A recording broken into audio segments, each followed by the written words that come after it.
Councillors, I'll declare the meeting open and thank you very much for your attendance. Can I welcome each and every one of you? Can I also welcome our staff who are in the room? Can I welcome the Assistant Commissioner and Detective McQueen who are here today from the police force to give us a bit of an update on how things are going there? Can I also take this opportunity of recognising and acknowledging the Aboriginal parties whose strong lines traverse the lands we meet on today, the Western Waka Waka, the Gaibil, the Jarawar people, as well as the Bigambul peoples in the western area of the Toowoomba region. And can we pay respects to their elders past, present and emerging, for they hold the knowledge, the rich traditions and the bold ambitions of Australia's first people. Obviously, there are no apologies today. Anybody wishing to apply for a leave of absence at some time in the future?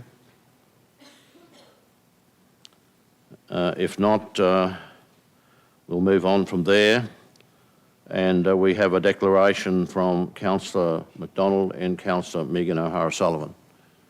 Thank you very much, Mayor. Good morning, everyone. My declaration is in regard to item number 3 in the Infrastructure Committee, which is the Cycle Infrastructure Planning and Prioritisation, and I request that it be minuted that I declared a declarable conflict of interest in relation to item number 3 at the Infrastructure Committee meeting on the 9th of August 2022, and of Council's decision to allow me to participate in the decision about the matter, including by voting on the matter. As the relevant circumstances have not changed, I will participate in the decision about the matter, including by voting on the matter. Thank you, Councillor McDonald. Councillor O'Hara-Sullivan. Thank you, Mr Mayor. My item is for the Infrastructure Committee, item number 6, which is the confidential property drainage matter request for assistance. I request that it be minuted that I declared a declarable conflict of interest in relation to item number 6 at the Infrastructure Committee meeting on the 9th of August 2022, and of Council's decision to allow me to participate in the decision about the matter, including by voting on the matter. As the relevant circumstances have not changed, I will participate in the decision about the matter, including by voting on the matter. Thank you very much, Councillor O'Hara-Sullivan. Mayor, sorry, Mayor. Before we leave item number 2, I would actually like to request a leave of absence if the special meeting of Council is held on Wednesday, the 24th of August, please. Yep. Do I have a mover that Councillor Von Hoff can get that leave? Councillor O'Hara-Sullivan and Councillor Shine. Those in favour? That's carried. Thank you. Well, councillors, we'll move on, and before we go any further, I certainly would like to recognise that Thursday is Vietnam Veterans Day. And I think those of us who remember that vintage and were part of the whole process of the Vietnam and the ballots and so forth have a clear understanding of the impact of that's had on many, many people. And I think it's appropriate that today we remember that and we read the Australian Defence Veterans Covenant. We, the people of Australia, respect and give thanks to all who have served in our Defence Force and their families. We acknowledge the unique nature of military service and the sacrifice demanded by all who commit to defend our nation. We undertake to preserve the memory and the deeds of all who have served and promised to welcome, embrace and support all military veterans as respected and valued members of our community. For what they have done, this we will do. Councillors, let's not forget that on the 27th of August this year, there will be a Freedom of the City granted to the 25th Battalion. And of course, it is the 80th anniversary of the Battle of Milne Bay. And I think we should be very, very proud of the fact that it was those 1,000 young men who left here on St Patrick's Day in 1942, made their way ultimately to Milne Bay, and they were part of the garrison there that inflicted the first defeat on an enemy that had been invincible for some hundreds of years. And I think that is a very special day for this community. It's something that we ought to be very, very proud of indeed, that those young men, some 200 of those were sacrificed in that battle. But the young men from around the Toowoomba area certainly sent a message to the enemy, and of course things turned around from there. Councillors, and in respect to that very area, it was just recently that we had a War Widows reception here, and Councillor Carroll was heavily involved in that. The War Widows Day is the 19th of October this year.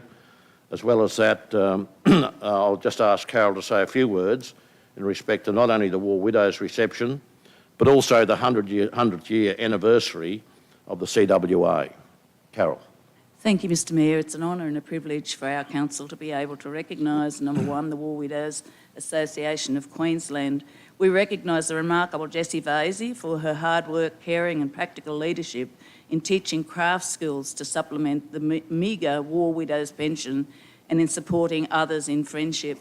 Thank you for their sacrifice. As you've mentioned, the first meeting of the War Widows Association of Queensland was held in Toowoomba on the 8th of August 1947, and I, as a daughter of a war widow, I think that the war widows have made the same sacrifice as what our soldiers have, and I thank them for their sacrifice in support of the defence of our country over many conflicts, and I thank them for their support of each other. And even we've got so many new war widows at Afghanistan, there'll always be a place for them, and I thank them for their support of families and their children over that time. Australian War Widows Day, as you've mentioned, will be celebrated on the 19th of October this year and every year going forward. I'd also like to thank you for the opportunity on behalf of Council and our community to recognise the Queensland Country Women's Association 100 years. Their first president was Mrs Ruth Fairfax of Marinya, Cambodia, and the first meeting was held in Toowoomba on the 11th of August. And actually 1922, as you can think, because it's 100 years old. If you drive through any regional town in Queensland, you'll be sure to find a CWA hall. They've been a home away from home from thousands of women to meet for a cuppa and a chat while living in some of the most remote areas of our country. Traditionally known for their culinary prowess and scones and cakes made by QCWA members, and they have saved many lives, raising millions of dollars for those struck by natural disaster and drought, women and children's health, rural education, mental health and disease. Their connections to our communities and the passion for each other has seen armies of volunteers rally at the drop of a hat in the most trusted way to effect change. They're non-denominational and they're non-secular. And on behalf of our community, and especially the Cambodia community where the idea of the CWA was born in the homestead of Marinya, we say thank you to all members, past and present, of the Queensland CWA. Thank you very much. Thanks, Councillor Carroll. And ladies and gentlemen, the last week or so has been a very sad week, I guess, for all of us with the loss of Olivia Newton-John and Judith Durham. But also let's not forget the iconic Indigenous figure Archie Roach, who had quite a bit to do with the University of Southern Queensland, who passed in that period too. But could I also include a local icon and a very quiet, humble man who passed away this week, Graham Burstow, a photographer of note on the world stage, but somebody who I think we ought to honour in some way, and I hope those who take photographs in this community in the future will in some way honour the amazing work that Graham Burstow did. I can't let this occasion pass without mentioning the very tragic passing of Paul Green, the international rugby league player, but it's so typical of this mental health issue that we have in this country. And of course, there are many of us who've been affected in many ways by those around us who've taken their own lives. So, ladies and gentlemen, can you just remember that on Thursday, the 8th of September, is Are You OK Day? And I think we all have an obligation to those around us to make absolutely sure that we look and preserve those people's mental health that may well be in a little bit of trouble at any given time. It's an epidemic in this community and it's something that's causing tremendous grief. So the 8th of September is Are You OK Day, and let's not forget the Are You OK Mate. Councillors, thank you very much for allowing me the opportunity of saying those few words. We move now to item 3, which is the confirmation of minutes. The minutes that are before us today are item 3.1, the ordinary meeting held on the 19th of July in 2022. Do I have a mover for those minutes, please? Councillor McDonald. Councillor McMahon. Those in favour? That's carried. Is there any business arising from those minutes that you wish to bring up now? If not, we'll move on. Are there any petitions that need to be presented at this point in time? No petitions. And item 6, business for which the Mayor wishes to have considered at this meeting without notice. There are no matters to come forward there. So we move to item 7, which is the reception of deputations and delegations by appointment. And councillors, I'm very, very honoured to have here today Assistant Commissioner Cherise Pond and Detective Inspector Heath McQueen. And I've been very proud of the work that's been done by our police in this community. I'm very proud of the association that I have with those people and the way they work so hard for this community to make it a better place for each and every one of us. Would you like to come forward, please, and present? And can I say that I know there'll be some figures coming out of Cherise and Heath that indicate that the work that has been done was done directly with the Minister for Police in the additional resourcing in this region has had quite a dramatic effect in recent times. So I'll hand over to you, Cherise. Thank you very much, Mayor, and thank you to the Toowoomba Regional Council for inviting us to present here today on youth crime. Today's an opportunity for myself. I'm 9 weeks into the role, and I think it was my first week here that had a meeting with the Mayor, and I really want to acknowledge the support that the Council, and in particular the Mayor, has led with the police over the last couple of months, because youth crime is a challenge across Queensland. We cannot hide from that. But the way that it's been dealt with here in Toowoomba and the partnership between the council, our commissioner, the police minister has seen an injection of additional staff and specialist detectives into the police. And what I can tell you is Detective Inspector Heath McQueen will talk to us about the work that has occurred in the past 3 months since that has occurred. And whilst we acknowledge there is a long way to go, it's also an opportunity for us to highlight some of the work that goes on in the background, certainly with the Stronger Together regional partnerships with Toowoomba that Councillor McDonald chairs, and our District Officer Mark Kelly is the Deputy Chair, that sometimes doesn't get the media coverage, but there's some great results coming from those programs as well. I'm more than happy to take any questions today, and I'll hand over to Heath to talk about the youth crime. Thank you. Thank you very much, Assistant Commissioner. Over to you, Heath. You've obviously might have some good figures to tell us about. Yeah, thank you, Mayor, and thank you, members of the Toowoomba Regional Council. I did a media release last week that I know received some attention in relation to youth crime, which indicated we were down from 236 offences committed in May to approximately 70 offences committed in July. That's on the back of a very collaborative approach, but Operation Copperfield was an operation that commenced in relation to the response to recidivist youth and adult crime that we were experiencing, particularly in the Toowoomba City area. That's basically what that meant, was an intelligence-led operation and refocusing our resources to where it mattered.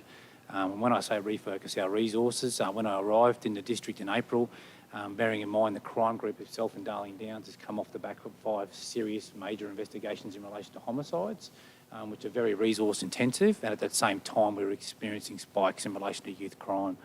So Operation Copperfield currently started on the 25th of May. We're sitting at 154 arrests on 307 charges.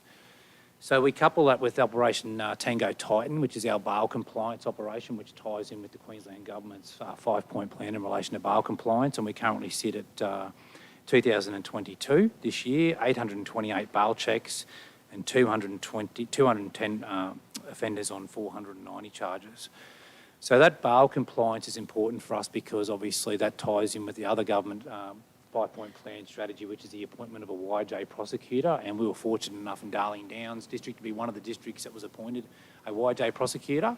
So that bail compliance, which is conducted nightly by our officers to ensure that those youth that are on bail are adhering to their conditions, and when they're not adhering to those conditions, we utilise our technology. We have a bail app on our Q-Lite devices, and we record those failures to meet those conditions, and it basically compiles a list where our YJ prosecutor uses that evidence to prevent to magistrates when we're then objecting to those persons' bail, and when we're submitting revocations of bail because we're saying the person's just not complying at all. So that ties in with our community-based crime action committee, which is chaired by Mr Kelly up here. They've currently got submissions for programs. There's $200,000 in funding for the Darling Downs area. And what we do there is we look at programs where we can target those top 10%, those serious repeat offenders. They're the most challenging to deal with, as you can imagine, and we need to wrap those 72-hour case management plans around those youth. And I heard our distinguished mayor mention the other day in the media that parents have a responsibility to play in this, and unfortunately for all of us here today, some of these children that are being incarcerated are getting out of incarceration, and really there's nowhere to go. So that's where those 72-hour case management plans become important, using health, education, child safety, youth justice, ourselves, wrapping around that welfare in a holistic approach, because we've seen instances in the past where kids are getting out of incarceration and that night they're on the streets in Toowoomba.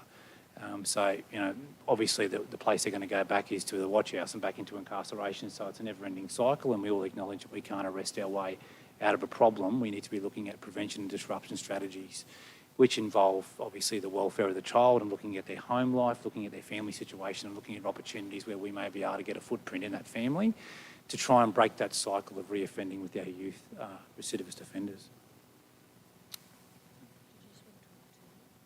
Sure. So you'll notice there I didn't go too much into detail with the stats, but that's our police action breakdown in terms of Darling Downs Patrol Group from January to June 2022. You'll notice there's a significant portion of arrests there.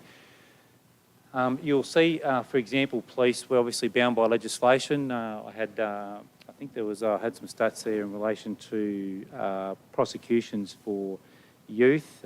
We had 34 young persons just in the last fortnight that were held in custody, 15 with fresh offences for bail that were objected to. 6 of those were granted bail. So those 6 that were granted bail by the courts, those 6 came from New South Wales. They were in a motor vehicle, travelled to Darling Downs District, committed several offences. I get a phone call at night saying we've apprehended these offenders. I say object to their bail. Now, I understand that they may not necessarily get kept in. They had limited antecedents and limited history in Queensland. Well, no history in Queensland. The history was based mainly in New South Wales, but the fact of the matter is I still considered them a risk to the community and a risk to themselves if they had been released on bail. So you'll see behavioural counselling, juvenile cautioning, notice to appear, diversions, restorative justice. They're all things that we need to consider as police before we can go to arrest phase for youth. A magistrate will they'll release a youth immediately if we haven't considered other options in relation to diversionary options for a recidivist youth offender. I've already mentioned our collaborative partnerships and how we work with youth justice in our SMART panel. It's chaired by our Detective Senior Sergeant from the Child Safety Unit, Renee Garsky, and that mirrors the other panels around the state that were stood up as part of that Youth Justice Task Force remit, and they target our serious top 10% of our offenders, which are committing up to 48% of our crime. So for an example of that, now this is Goondiwindi, not Toowoomba City, but in the first 6 months of this year, 10 juveniles committed 250 offences in Goondiwindi, all from New South Wales. So 10 juveniles alone, 250 offences. So that's that top 10% that we see that are committing the most serious crimes. And up here is an example of all of our programs and projects, PCYC-led projects. AC mentioned Safer Together, Toowoomba partnerships with the Deputy Mayor and Mr Kelly, and family-led decision-making projects, Breaking the Cycle, Caring Dad. We have a number of programs and projects that we deliver in partnerships to target recidivist youth offending. As you can appreciate, there are challenges in getting these kids to engage in the programs, getting them transported to the programs, and ensuring that they stay engaged in the programs, which is why we need to make sure we target the family life to try and get that support from family members to help assist us in getting them engaged in our programs. Are there any questions? And if I can lead by, at the one stage I got a statistic from somebody when I was discussing with the Minister. There was something like 18 young people in the Toowoomba area that were committing very significant percentage of the crime? Yeah, I can tell you, I'm not authorised to disclose the numbers of serious repeat offenders, but I can tell you that more than 50% of them are in custody, and we do target those serious repeat offenders. They're all high on our priority list every day. But again, as I said, it is a cycle, Mr Mayor. It's a cycle, and we need to target them not just with arrest, but we need to try and break that cycle, or else it's just going to be continuing. Just they get out, and we commence proceedings, and then they go in. So we need to make sure that we look at other strategies as well. So yeah, And I was encouraged by the fact that the Minister indicated to me that there's a fair bit of work happening now with the families of the young people, attempting to get them through some of the various government departments. Councillor McDonald, you have a question? Thanks. Thanks very much, Mayor. Thank you very much indeed, Assistant Commissioner and Detective Inspector. I'm just, from a practical sense to our community, and this is live streamed, there seems to be quite a number of our residents now with a heightened level of concern and hopefully locking places up and all of those good messages that Crime Stoppers do from time to time. I'm just wondering, from a practical sense, for a resident who has a camera, their own cameras that they purchase, retail outlets, and they have footage of an offender happening, what should they do with that footage? What's the practical first place they should go? yeah, thanks for that question, Mr McDonald. It's crucial that any evidence that's captured on CCTV is provided to police. It can be done through PoliceLink. It can be downloaded to evidence.com.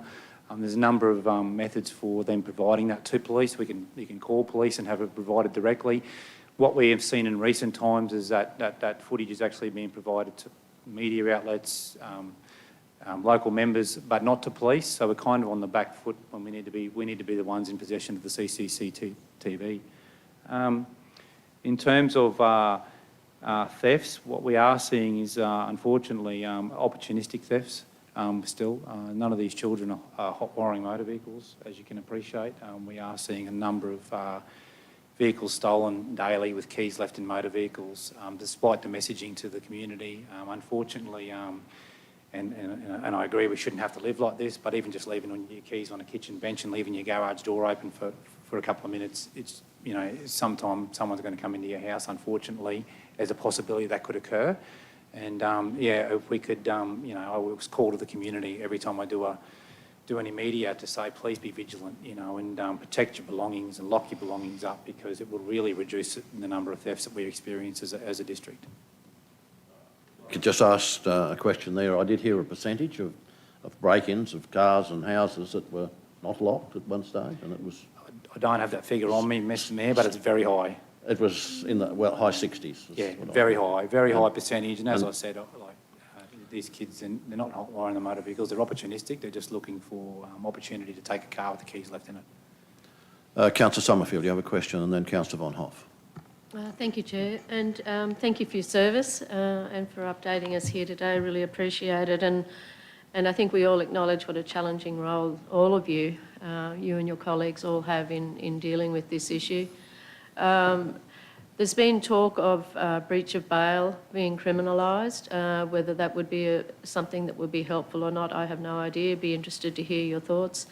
But also, I feel like many of these young criminals, if we could put it that way, I feel like they just want to belong, and they need somewhere where they feel like they can go to and be educated about, you know, getting a job and being upskilled so that they can actually live a good life. And I think they need a helping hand, and it's challenging when they're doing what they're doing to people to be considering giving them a helping hand. But I couldn't help but wonder whether, you know, they could be involved in the Defence Force in some way, so that they're given skills and given training and a sense of belonging.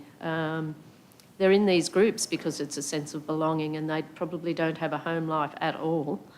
I do wonder, down the track, we have to come up with a solution for this rather than just keep doing the whole, and, you know, we've got to break the cycle there rather than this constant cycle of in and out of prison. And I just wonder what we can be doing, whether that is defence or something similar, to try and help these youth get on the right train of life.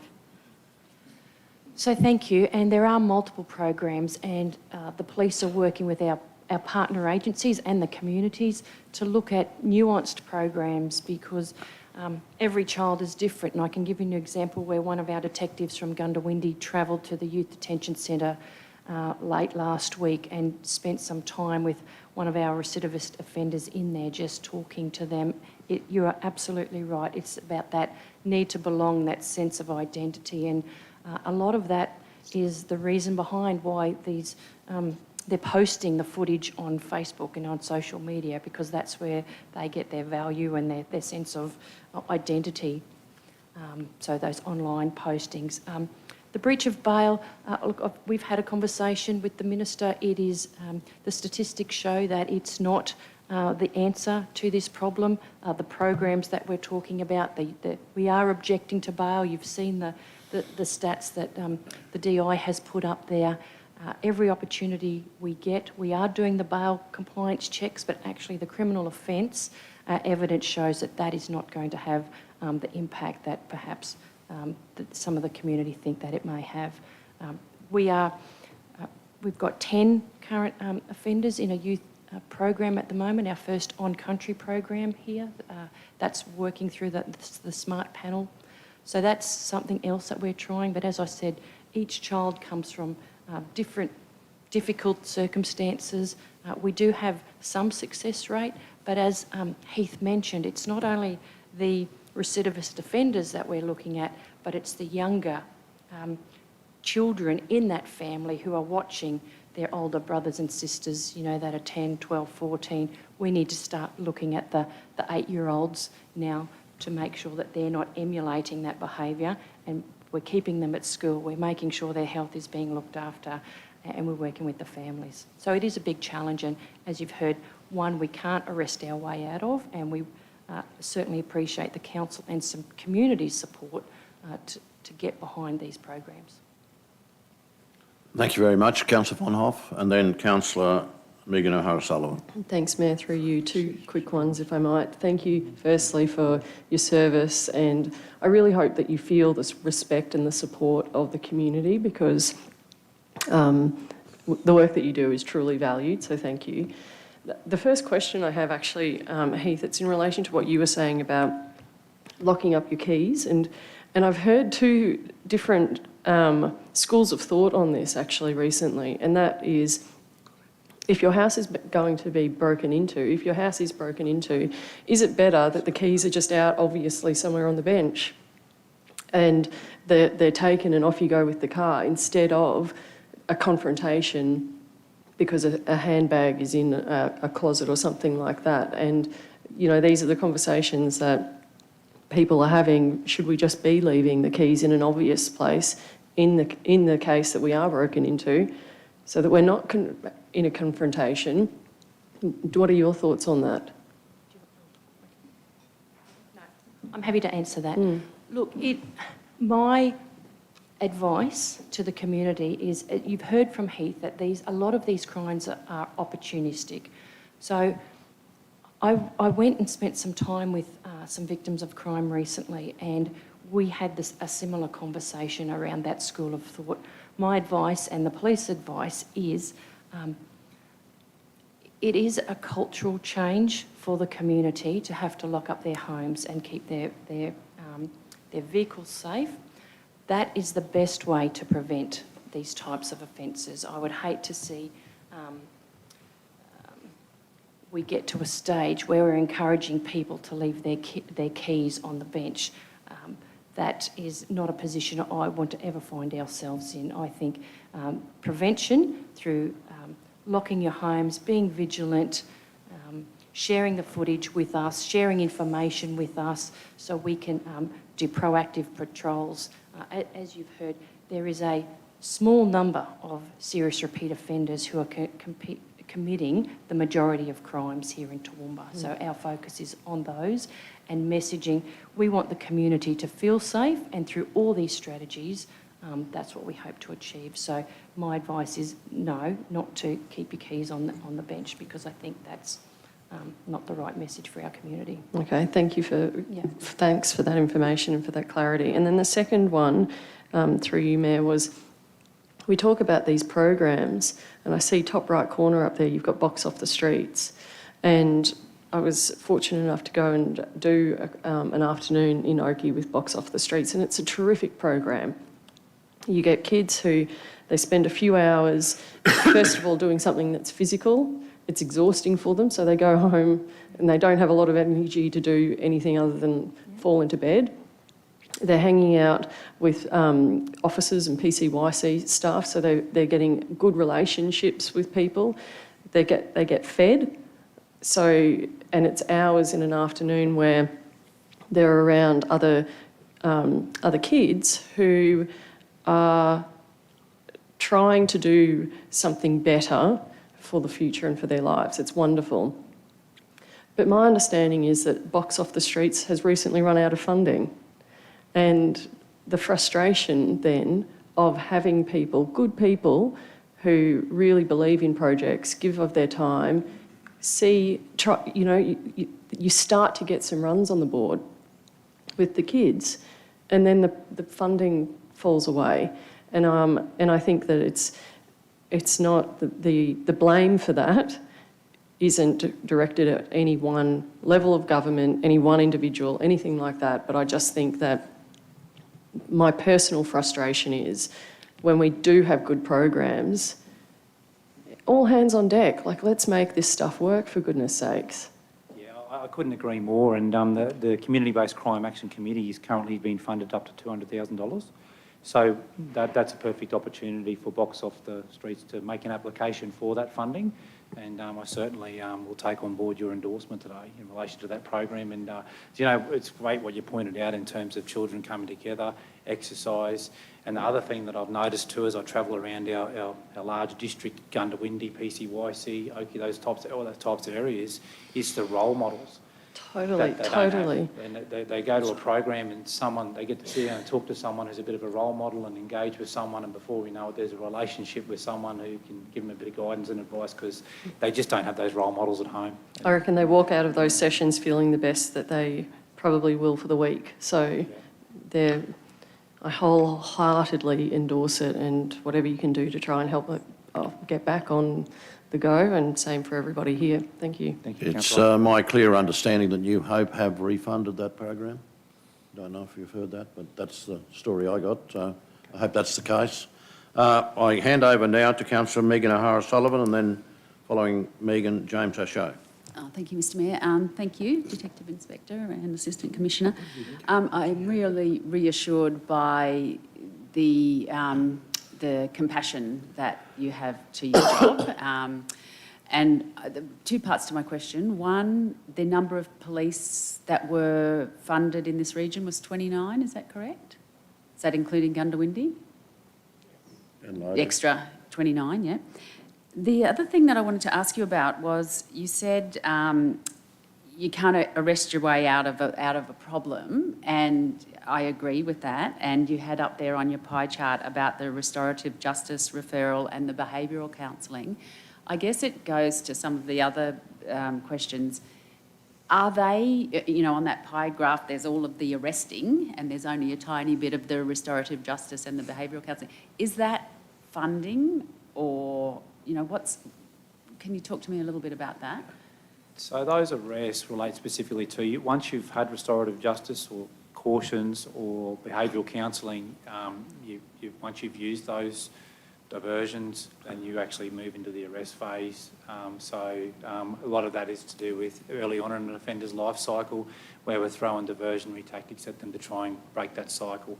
And unfortunately for the recidivist ones, many of those that you'll see that are arrested have had all of those options provided to them previously, and just failed to work. So when we apprehend those offenders, they're not eligible for any of those options. They're just by means of arrest and usually bail objection or bail conditions. Mm-hmm. Yeah. So that's sort of arresting. Yeah. So are those programs not as effective as they should be? Are they all sort of part of this type of preventative? They are. Sorry, are the behavioural counselling programs? No, they are effective, and we do see some youth change their trajectory in terms of how they're starting to commit crime.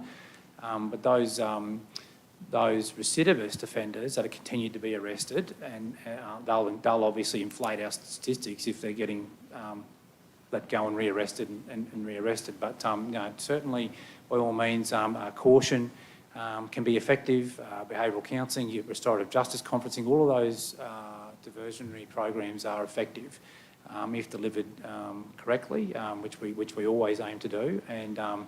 And to be honest, ma'am, it's also dependent on when you obviously get a youth in that cycle of offending, whether or not a youth has become a recidivist offender, has been in and out of incarceration. It's about, AC mentioned, that's below that 10%. We're targeting those youth before they get to that 10%, those diversionary programs. Councillor Carl, is your question urgent? I've got you in the list here. No, I definitely got you. Now, Councillor O'Shea, were you indicating that you were representing Councillor Shine there before? No, not necessarily, although it would be an honour to do so. But I was just, again, drawing attention that he had a question probably before mine, but do you want to jump in? All right, thank you. You're a gentleman. Thank you so much for coming along and speaking with us today. I think it's a really valuable piece of information to hear, not only for us, but also for our communities, we said. And I think the big thing I've sort of learnt about this in recent times is more so, one thing it probably has done is it probably has given residents more reason to understand, as you said, those simple things around protecting themselves and things that we can do, and it's sort of brought that more to a heightened thing because, so through our Youth Advisory Committee, it's something we talk about a lot, just around these different issues that are happening across the region. And one of the key things I think that's been presented to us was when you're looking at preventing or what you can do as an individual around criminal activity, they sort of said there's three keys to it around opportunity, ability and motivation. So you can't control a person's motivation or their ability, but you can impact their opportunity. So that's one of the key things I think we've sort of learned through different things with this. But my question would be, as I said, it's something that does have the community on quite a heightened alert, as you said, and I'm sure as you mentioned before, it's ironic that a lot of the videos are getting shared on Facebooks or members as opposed to coming to you guys. Everyone seems to be installing cameras and things like that. So, and I'm sure this would happen with a lot of my colleagues. A lot of residents probably contact us. This is happening. What can we do about it? What are you doing about it? And I think the simple answer, obviously, from local government is, well, that's a state government situation. State government, then they'll go to state government. State government in our area, obviously, can say, well, we're in opposition. So that's, and that sort of goes round and round and round. So, but from a local government point of view, I think our biggest remit is around community. So the question to you guys is, not to put you on the spot, is what can local government do? What role does local government need to play in this piece? I mean, is it advocacy? Is there some sort of action? I mean, is there a strategy where local government should, I don't know, have more CCTV or what, what role, in your opinion, does local government play in trying to play its part in this? So I would encourage you to keep doing the role that you currently have been, and that's partnering with us and other government agencies to make sure that, one, the community feels safe, but two, there's a greater understanding of the causes of crime, the programs that we're using to address crime, and that the community continue to have confidence to report crime to us. So it's about that messaging. Also, from a high visibility perspective, we have a new mobile police facility. So it's about working with the council to identify areas where we can attend, be highly visible, talk about our roles. We provide a service if people want a crime prevention service, so that we can come to your house and look at how you've got things set up, give you tips and advice on that. We are doing lots of messaging in the media at the moment around the results. You will have seen that, and that's some feedback I got when I went to visit some victims of crime. They wanted to see some results in the media, and that's a delicate balance as well, because sometimes if you promote too much, the message gets lost. But if I can just ask you to continue to partner with us, I have a very good relationship with the council through the mayor. I'm confident if there are issues with how we are responding or dealing with crime, you need to have the confidence to raise them so that they can be addressed immediately. Thank you. Thanks. Councillor Carl, your question now. Thanks, Chair. Thanks, Charisse and Heath, for coming, and really appreciate the information and your time. I was really interested to see in one of your diversionary groups there you had Gilbury listed. Do you have any local knowledge about their capacity and how they interact with you? Aboriginal organisation. Yeah, can I take that one on notice? I do have some knowledge, but not enough where I could answer that question. Thoroughly, Yeah. I'm happy to get back to you in terms of... Yeah, look, the reason, as a person who identifies as Aboriginal and is known in the community here as doing so, look, my question, I guess, is from a diversionary type approach, we know that young Indigenous youth are part of this group. And you mentioned partnering. I guess in a broader context across the state, what sort of effort or knowledge do you have, or are you applying around working with elders groups? And I ask in the context of very much in a Indigenous community sense. Extended family model is very important, rather than the nucleus family that, you know, is a non-Indigenous, largely a non-Indigenous way of how we live. So this ability to be able to connect with elders groups in different communities, are you exhausting those opportunities, or is that something that you do or have pursued on a general approach to diversionary? So we have our first on-country program that's currently taking place at the moment, and that's with an agency called Raw Contact. So that has two Indigenous people who are intrinsically involved in developing and delivering that program. That is the first one that I'm aware of up here. Can I say absolutely committed to developing those relationships and partnerships, because Darling Downs District covers a very broad area, and there's lots of traditional owners and people that we need to work with. I'm more than happy to take this question offline, and if you identify specific groups or people that you feel we should be connecting with, I'm more than happy to do that. Yeah, look, I just, I fear for young kids coming through that a sense of extended family and community is being lost, and so a reconnection with elders is extremely important.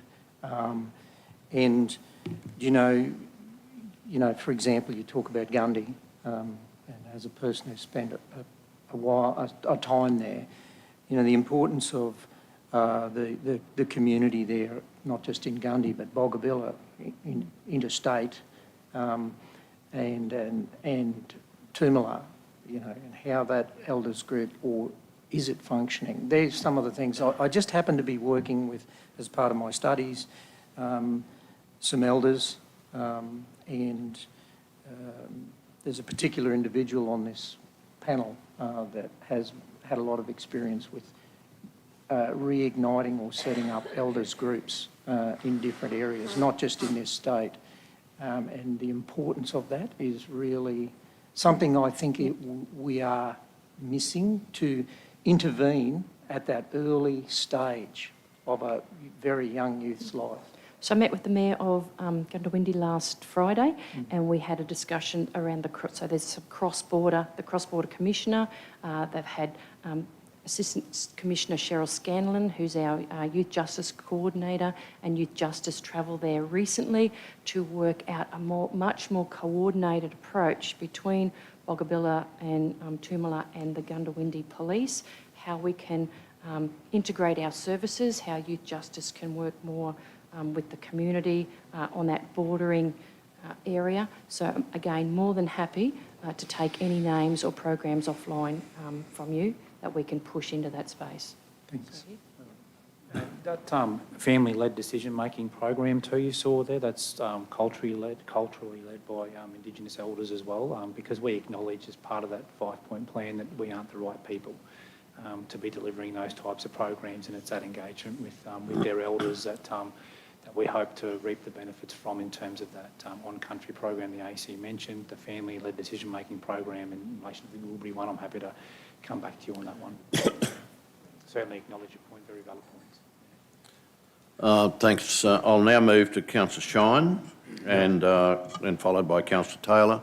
If we can just keep the questions to questions, please, rather than long statements. I think it's probably, in the limited time we have, it might allow me to get this list of names through.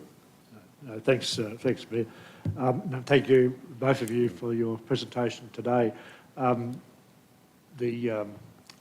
one reads the paper, it's always, 99% bad news, and what the information you've given today is very positive in terms of what you are doing in the community with the various court procedures, with the youth prosecutor, and the panel that you spoke of, and so on. These are things that I haven't been aware of as a member of the community or as a councillor, and I appreciate that it must be difficult to get your side of the story across to the media, who, unless it's sensational, they just don't seem to want to know about it, which is very poor indeed. Just wondering, as a councillor, people ask me, they could express their concern about what they read in the paper. What can I say to them to assure them that Toowoomba is a safe place to live and to work in? What can I say to them? So I think we cannot hide from the fact that there is youth crime here. There is crime in Toowoomba. It's how the narrative that sits behind that. And could I encourage you to talk really positively around the response that you've seen here today and the data that we are putting out. So the actual statistics around youth crime has been dropping over the last 3 months. And that's a combination of our recidivist offenders. A lot of them are in custody. Our proactive approach that the police have been taking, the increase in police and the work that they have been doing, specifically targeting youth crime, that combined with these programs and the early intervention and the messaging. So I think if I could ask you to, it's really important that people do feel safe here because the impacts that it has on business, on tourism, on how people feel in their homes, we have to be realistic. However, what I'm seeing is a drop in youth crime, and I want people to feel safe. We will continue to work really hard and dedicate our resources to this problem. Thank you. Thank you. Thanks, Councillor Shine. Over to Councillor Carol Taylor. Thank you, Mr Mayor. Thank you very much, both of you, for your care and everything else. I suppose I'll try to be brief here. As a Gundawindi person, and I spent more than 30 years out there, I think what is alarming around Gundawindi is it's become personal injury issues out there, personal assault and other things with people in their homes and whatever. I think the comment that I'd make, it's probably not a question, but I think that this issue was far broader than the responsibility of the police service. And I think it's very sad that a child is born and has kind of no hope. I think we all need to try to step into that position. I think it's far broader. It shouldn't come to this. I admire and commend you on what you're doing here, but it actually should be a whole of government with youth and whatever else trying to surround these young people with some hope for the rest of their life. At the moment, they haven't got any, and we've sadly lost a few in car crashes and other things, and I think drugs perhaps play a part of a role in that. So I guess, do you think it's a whole of community thing? I think it is, and commend you for the steps that you're taking. But I'll just tell you my experience one Saturday morning. I've moved into town. I was out of town, and one Saturday night at 9 o'clock, I've got 2 little dogs, and their bark was quite different. And I actually got frightened. I got up and locked the back door, and I was watching the TV, and I waited for about 20 minutes, and then I got up and brought the dogs inside. They could have gotten into the laundry. But the next day, I thought I was imagining it. The next day, my neighbour said there were 2 men in my yard up the side. And I suppose my question to you is, should we be thinking about even, you know, our houses are reasonably big, and if you're in a bedroom or something else, should we be thinking about locking our premises even when we're home? Because I think that's something that it's not something we've ever thought of doing. And my situation, if I hadn't had dogs, those people probably would have been in my house. So, you know, I guess that's another facet, I guess, of this, and that people, particularly if you're thinking about elderly or someone who can't move very quickly, don't have a dog or any warning that there's someone there. Perhaps it's a new comment that we should be getting out, I guess. And this is the cultural change for Yes. a community that has been so used to having open doors Yep. and open cars, and it's really hard to think that we have to change our lifestyle for someone who is intent on committing a criminal offence. So, unfortunately, my advice would be, I was glad that you had the dogs. I'm glad that you locked your home, and if at any time you or anyone feels in fear, they should ring 000, because we have police here 24/7. And so the messaging is, yes, around preventing that opportunistic crime. Yeah, I actually felt quite shocked because I didn't think I'd feel so worried about it. But, you know, obviously they got frightened and went. Yes. And which proves it's opportunistic. But I think another thing has been mentioned by Councillor Vonhoff that, you know, governments have got a lot. They've left councils. Local government's not very well funded, and we do a lot with what we've got. But I think that sometimes the state and federal government put funding in for 6 months, 12 months, and just as it starts to get a hold and becomes successful, then the funding's taken away. And I think that needs to be rethought as well, and we can't do much about that. But I think, you know, it takes a while, all the energy to get people in to make a difference, and then it's cut off. So thank you very much for what you're doing, actually. I really appreciate it. Councillor McMahon and then Councillor McDonald, and I think then we better close the discussion down. Yeah, thanks, been Chair. wonderful. Look, I think perhaps the amount of interaction around the table is shows the amount of interest in this, and can I mirror everyone's comments in my thanks to you for the work in a very challenging job, and continue to work together. I acknowledge Councillor O'Shea's comments of we're the ones in the community and everyone's saying, Tim, what are you doing about youth crime? And I appreciate your answer on that, and perhaps we need to do a bit of publicity around that. Look, I have had juvenile crime in my street the last 2 nights, last night and the night before. It is down from, I think, where it was, and I thought I lived in a, you know, a nicer part of town. My whole estate now has like cameras and security screens, and we all have little Facebook Messenger groups where we all share camera footage. So, you know, it works. But I suppose the comment that comes to me is the other side of this coin of, and you've said it several times, community safety and community expectations. And perhaps, and I appreciate you said the numbers are very down, perhaps in the past community expectations and safety haven't been met, which sees a rise in people saying, well, I'm getting the baseball bat ready and I'm arming myself. This sort of vigilante thing that we don't want. And so I suppose I could you could talk through your thoughts on that. How to, and when, the age-old thing of, they're just going to get a slap on the wrist by the magistrate or whatever, they're back on the streets the next night. How do we fix that mindset that I think is growing rapidly in the suburbs?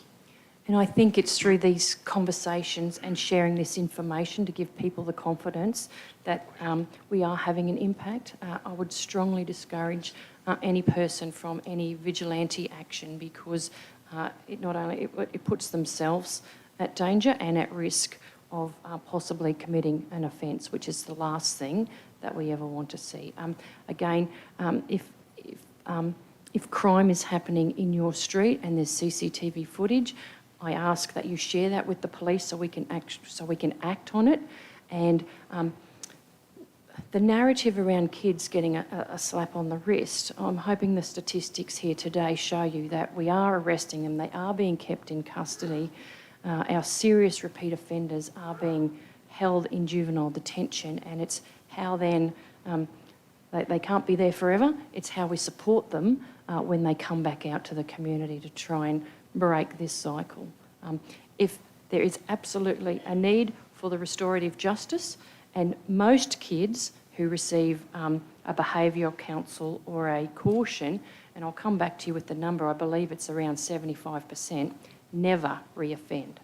It's So that's the kind of stuff we need to see on the front page of the Chronicle, and I'd appreciate the follow-up on those statistics, because I think that's amazing. Like 75% who'd go through these programs are getting the help they need. Sorry, can I clarify? 75% of kids who receive a behavioural caution or a caution do not reoffend. These programs, so the majority are for our offenders who are sort of past that stage, and that's where we do that case management, and that's where health, child safety, youth justice, police, education come together to case manage the child and the family. Councillor McDonald, final question. Thanks. Yeah, very quick one. Just in regard to youth, naturally, but all people who actually hoon around the place, which has happened from time to time, do you guys have statistics around if there's been an increase, decrease, and how can someone report hooning? What's the best approach?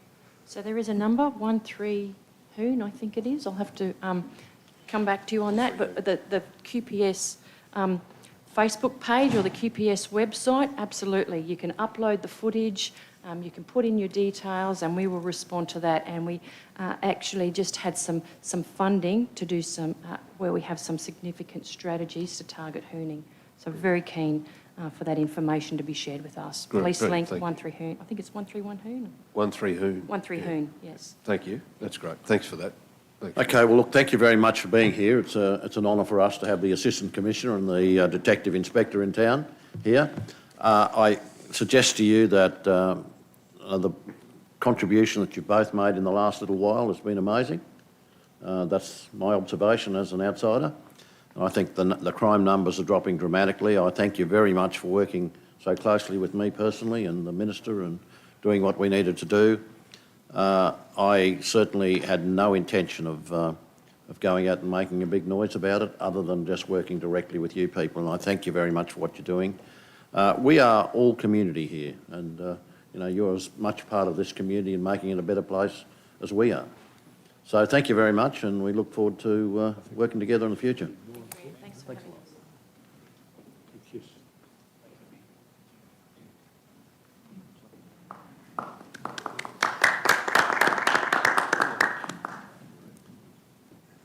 Might I say, Assistant Commissioner and Detective, but not often people get a clap when they leave the room, okay? It's not because we want you to go, it's because of your contribution to this community, so thank you very much for that. Councillors, we'll move now to the reception and consideration of committee reports, but before we do that, can I just remind you of our values of accountability, of safety and well-being, of teamwork, of honesty and of respect. We'll move then to item 8.1, which is the Planning and Development Report. Does anyone wish to take any matters out of the Planning and Development Report? If not, would someone move the receipt of the Planning and Development Report, please? Councillor O'Hara-Sullivan has moved that. Councillor Carl has seconded that. Those in favour? That's carried. We move then to item 8.2, which is the Water and Waste Committee report. Two matters there as well as a confidential. Anyone wishing to take any matters out for separate consideration? If not, do I have a mover, please? Councillor Von Hoff, Councillor Summerfield. Those in favour? That's carried. Move then to item 8.3, which is the Infrastructure Committee, and this is where we have declarations from Councillor McDonald in respect to item 3 and Councillor O'Hara-Sullivan in respect to item 6. So the first motion, councillors, will deal with item 4. Someone like to move accordingly? Councillor Melissa Taylor. Seconder, please. Councillor Carol Taylor. Those in favour? That is carried.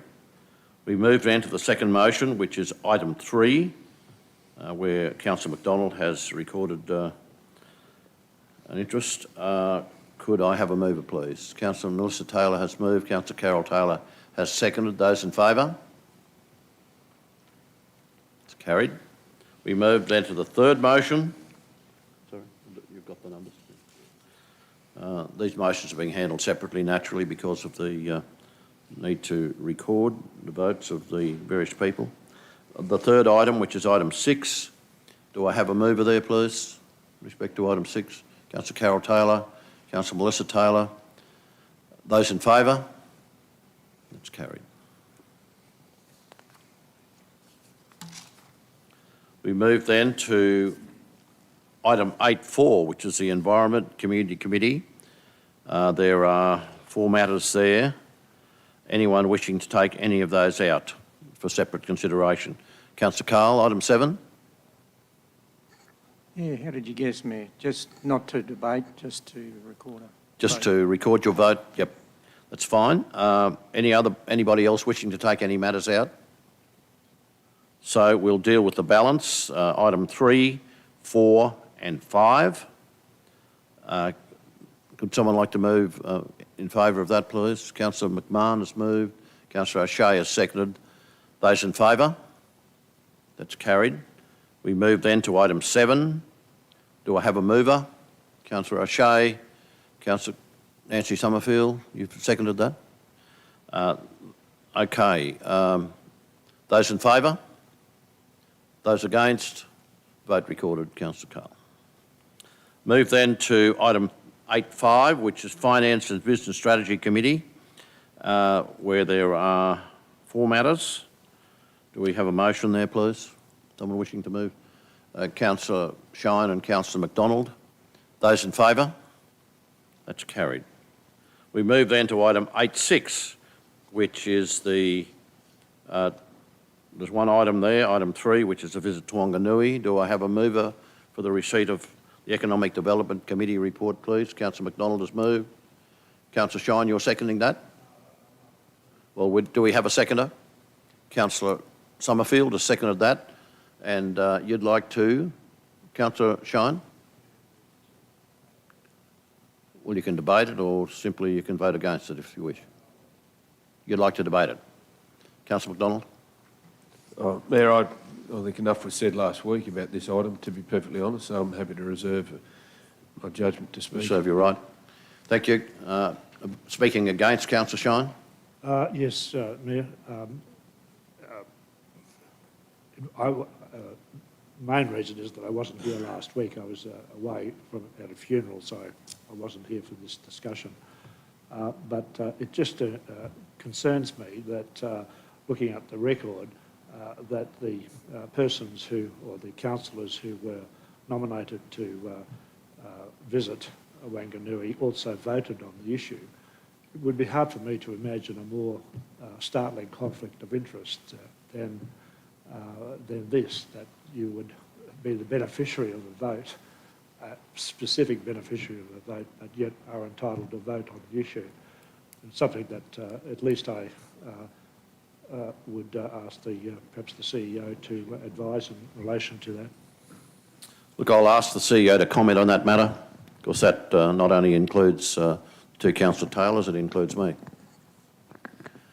Councillors, I think this is just council business that's undertaken by council. There's many occasions where council determines who the representatives are on any particular issue for council, because obviously everyone can't go, so I don't see there's a conflict that would have to be declared. Is there someone who wishes to speak for the motion? If not, we'll close the debate. Councillor McDonald, do you wish to sum up? Mayor, I think, as I said earlier, I think last week we spent a reasonable amount of time on this. The motion is for yourself and 2 other councillors to attend with an officer for a period of time that was indicated in the report.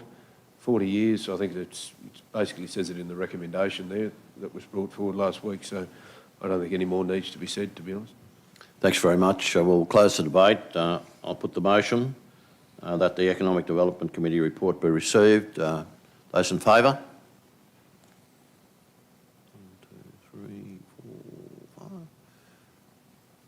Just put your hands up again, please. 1, 2, 3, 6. That's 6 votes. Those against? 1, 2, 3, 4, 5 against the motion. The motion is carried. Mr Mayor, I'll make a comment there. I'm happy to fund myself to go over to Wanganui. I think it's very important that we keep this is a very long relationship.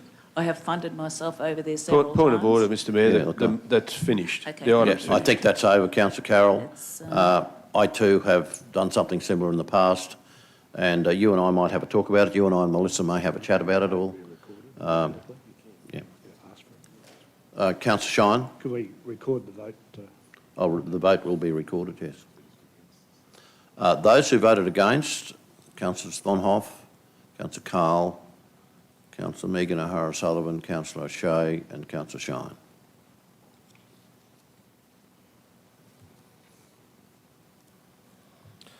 That motion is carried, and we'll move then to item 9, which is the monthly financial performance statement. Over to you, Andrew. Thank you, Mayor, and thank you, councillors. So this morning we present the monthly performance statements as at 31 July as per the Section 204 of the Local Government Regulation. Going through the July implications, so the rates and charges that were generated on the 9th of July with rate notices issued on the 5th of August, so and they're due by the 7th of September. Sale of land process for 2022 is in progress. Notices of intention to sell land were issued on the 15th of July, allowing 3 months for all outstanding rates or charges to be paid in full. The unrestricted cash expense ratio, as at 31 July, is sitting at 4.4 months or $106 million. So this is against a QTC benchmark of 3 to 6 months. Bearing in mind that as the rate revenue or cash comes in, that ratio will actually probably improve over time over the next 4 to 6 weeks. At attachment 1 is the financial performance summary, which will be supported by going through the consolidated financial performance statement, which is as at attachment 2.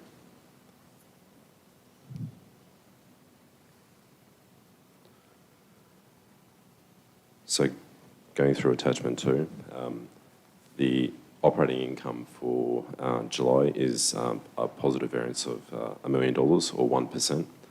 This is underpinned by a slight underachievement or below budget in rates and revenue of $84,000, but is in line with target. This is offset by fees and charges. The fees and charges are actually 36% or $1.2 million above budget to the end of July. This is associated with timing for licence and permits and registration fees, which will be offset as the budget phasing comes through. Interest received through to 31 July is about $13,000 above budget or 10%.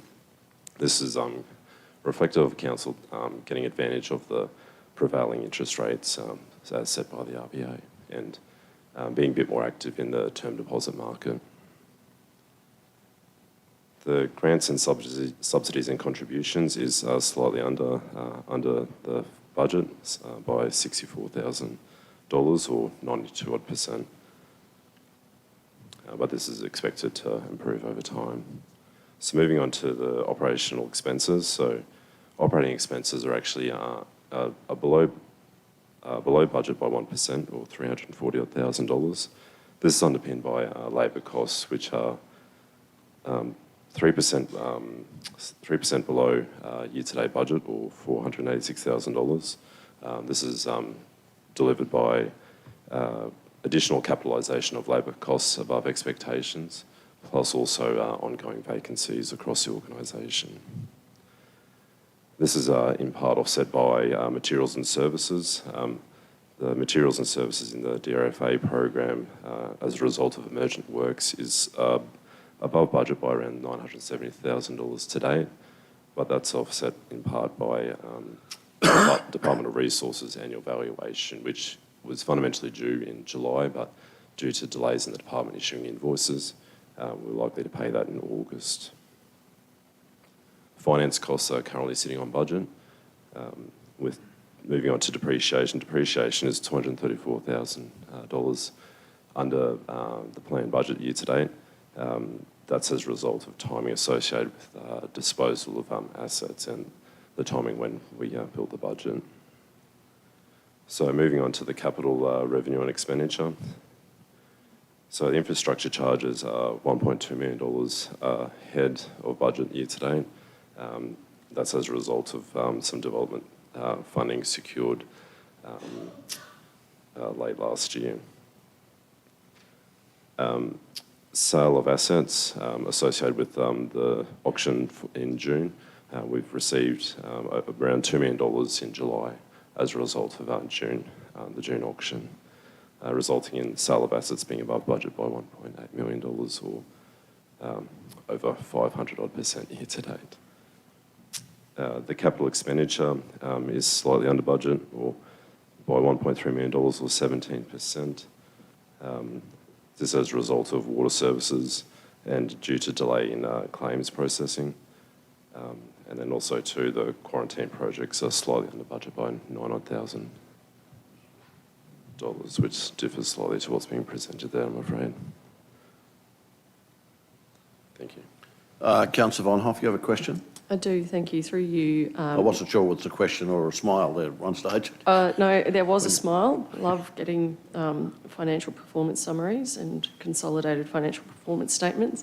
My question through you, Mayor, to Andrew and also potentially to the CEO is, I understand that what we get here in this item meets a legislative requirement, and then that comes with responsibility for us councillors, because we can never say that we didn't know. We're being presented with information here. And I've been thinking about how do we make this information really usable for the councillors. And when I look at the capital works expenditure year to date, I think we are getting more sophisticated with this. We're looking at, we ask more now about the practical completion rates, not just the how much has been spent. We want to know how much of the project has actually been completed. And I look at the number of projects, and we've got, you know, finance and business strategy 20, water and waste 97 projects, environment and community 94, infrastructure 181, you know, like these large numbers. All of those are determined by the prioritisation model. And so I'm wondering if it would be possible for councillors to, in each of the groups, get a breakdown of, say, the top 5 or 10 of those priority projects and get information about how they're tracking. Because those higher order priority projects are the ones that, through the matrix, council has deemed to be the most important, the ones that are at the highest risk, the ones that deliver the most benefit, and they get lost in these numbers. They get lost in the 395 total number of projects. And it's a conversation that we can you know, go back and forth on some more. But I just think for visibility for councillors, so that we can really understand how those most important projects are tracking and how the practical completion rate is going for those, it would be useful for, in each group, the top 5 or 10, whatever councillors think would be most useful without, we don't want information overload. We want usable information, because those are also the projects that are going to have the most impact on the community, and if they're not going well, we need to know about them and we need to understand why that is, and if there's anything that can be done to get them on track and get them completed for the community. Andrew? Yeah, no, thank you, Councillor. Yeah, look, I can take that back as a request and provide you with an update on that. We do have a run sheet of all the projects across the Yes. organisation. Yeah, Robin's been great with that. Yeah, we do actively track that. if we were a bit more pointed and provide you those top 5 to 10 per group to say, well, these are the ones, these are the key priorities, noting that we will have to look at, are we talking, I suppose, the group's priority as opposed to the dollar priority as well, because sometimes the size of the project may not necessarily align to where it sits in terms of that prioritisation for either the organisation or the community. So I think we'll have to take that into consideration. Yes, I agree entirely. So I think that the model might help us in that. The prioritisation model might help us because it takes all of that into account. Thank you. Councillor Summerfield. Thank you, Mayor, and thank you, Andrew. I hope you're enjoying the role. Yeah. Thank you. I'm sure it's got its moments, but in line with what Councillor Rebecca was just talking about, you'll recall I've been banging on it for the last couple of months building up to the end of the financial year that we need to understand how much of the figures that were being provided is actually procurement commitment versus actually delivered on the ground. And to me, that's really, really important. And I was hoping that this financial year we would actually start the year off with that clarification, and that way it could trend throughout the rest of the financial year rather than just pressure on at the last moment.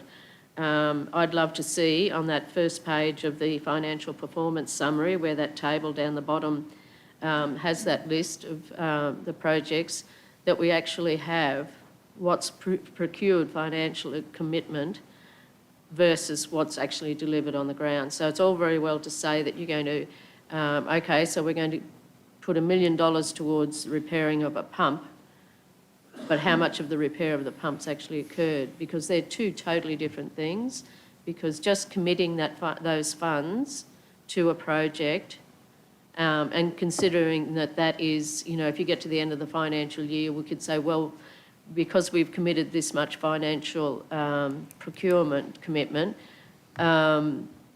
that's how much we've delivered in CapEx, which isn't real.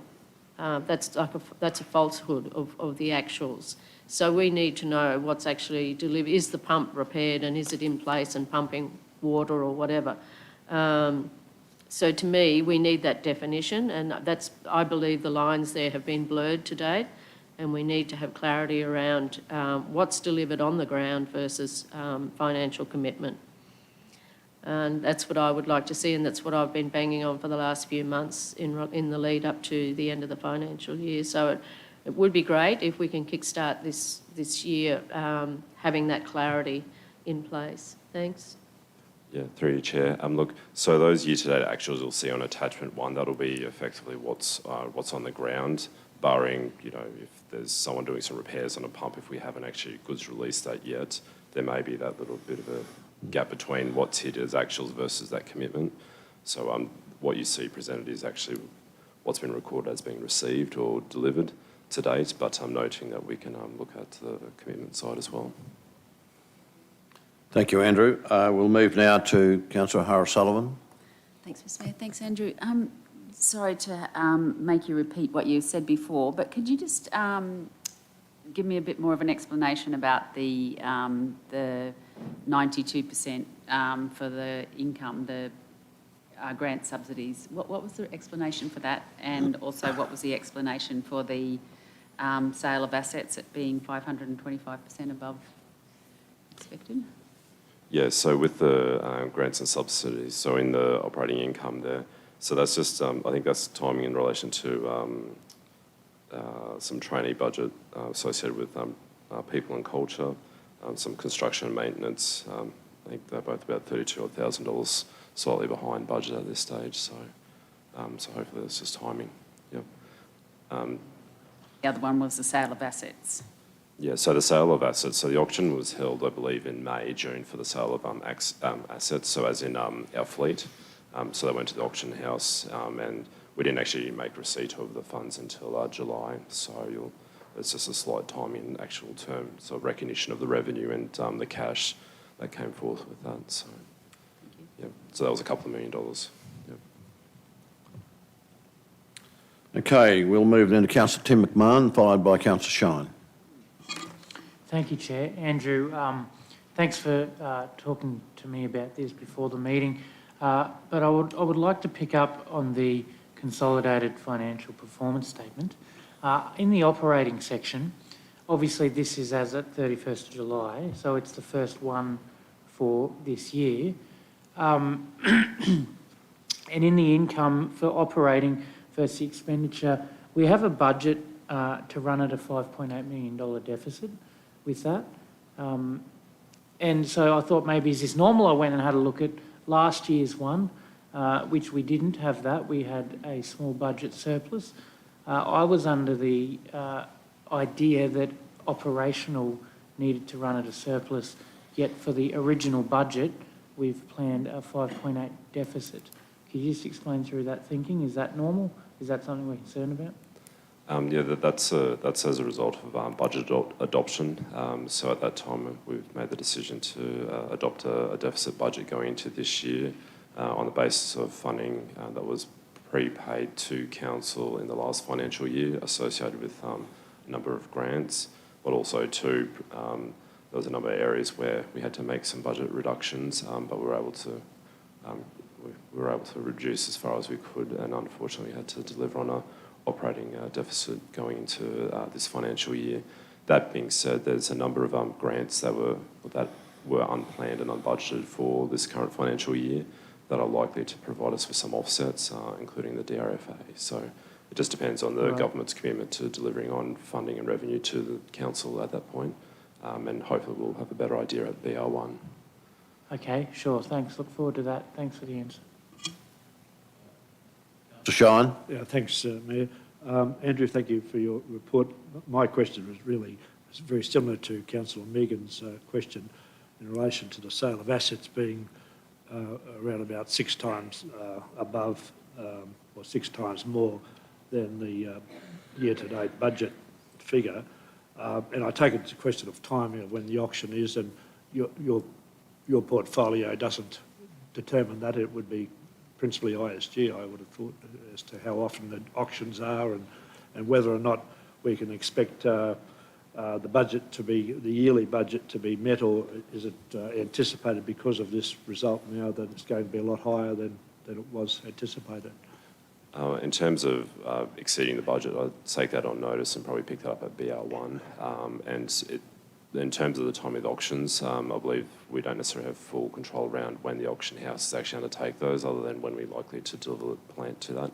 But but I'd take guidance from ISG around that Thanks. part. Councillor McDonald? Thanks. Pardon me, thanks, Mayor. Thank you, Andrew. Well done, your first one.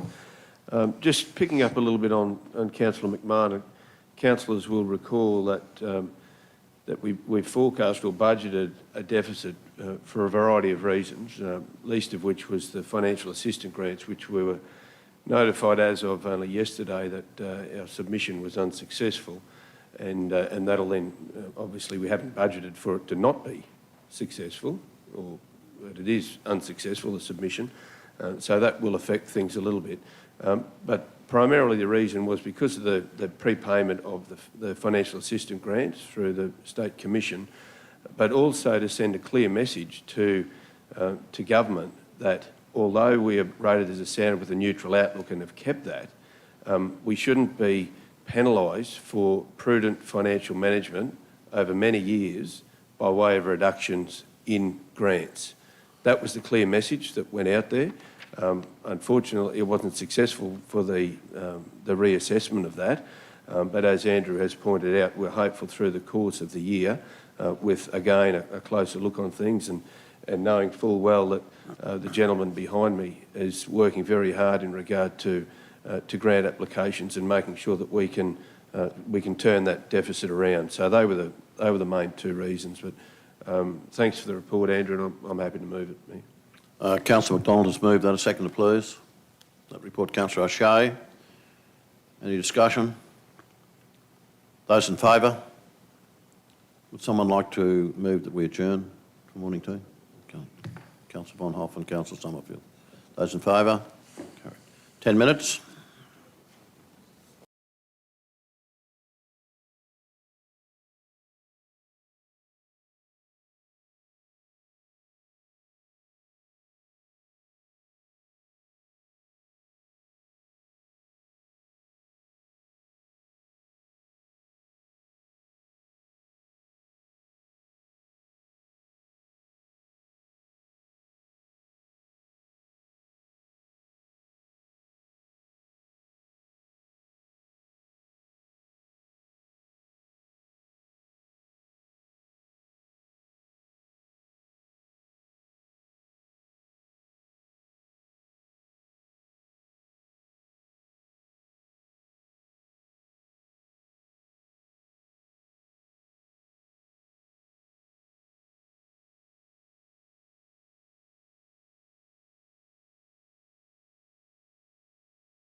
You're right down there, Brendan. And the first report of the group reports is planning and development. Stuart.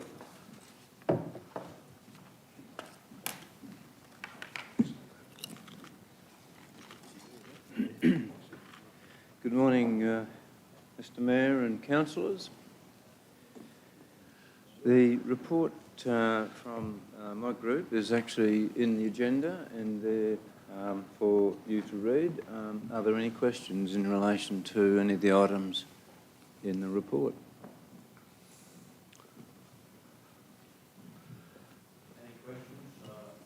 Any questions? Councillor O'Hara-Sullivan. Oh, thanks, Mr Mayor. Thank you, Stuart, for the report. Stuart, the item under the infrastructure and environment, the climate risk management strategy, could you explain to us where a little bit of its history and where that's up to at the moment, given its importance? Yeah. Yes. Yeah, that's an interesting one. Councillors will recall the Queensland Climate Resilience Council came to speak to us quite a few months ago, might have been even late last year. And out of that came the suggestion that we seek funding for looking at climate change and the risks associated therewith. Unfortunately, we didn't pick up the funding, but Council thought it was of sufficient moment for the study to proceed anyway. So what's happened there is that we've certainly progressed. We have appointed a consultant that's an expert in that area, Alluvium, to undertake studies, so the consultant has been appointed. We've also, I think last Monday, had the first of a series of workshops that will be looking at the various aspects and working through the issues that we're confronted with in terms of the climate change issues such as flooding, fire, storm severity, particularly heat waves, which we're hearing about in Europe at the moment, where Britain and parts of Europe where hundreds of people are succumbing to the heat waves. Interestingly, those heat waves don't appear to be quite as hot as they are here, but yeah, it's a different environment. Yeah, yep. Interestingly, there was some complaints coming out of England that I heard on the radio the other day of 27 degrees, which would have been uncommon for England, I know, but not uncommon for us. Well, they've been up over 40. Mr Mayor, I absolutely know because I have a son living there, and in the north of Italy, where it snows, it's 42 degrees. Okay, well, I must have got that wrong, Councillor Taylor. Right. Italy. Well, I heard it on the radio. Yeah. No, you're talking about UK. I can't comment on that. But I'm just saying that Italy is 42 degrees right now. Yep. Back to you, Stuart. Yep, thank you, councillors. So there are impacts arising, of course, for both individuals that we were just talking about then, and also the community as a whole, and infrastructure, the impact that it can have on infrastructure going forward. So fundamentally the next steps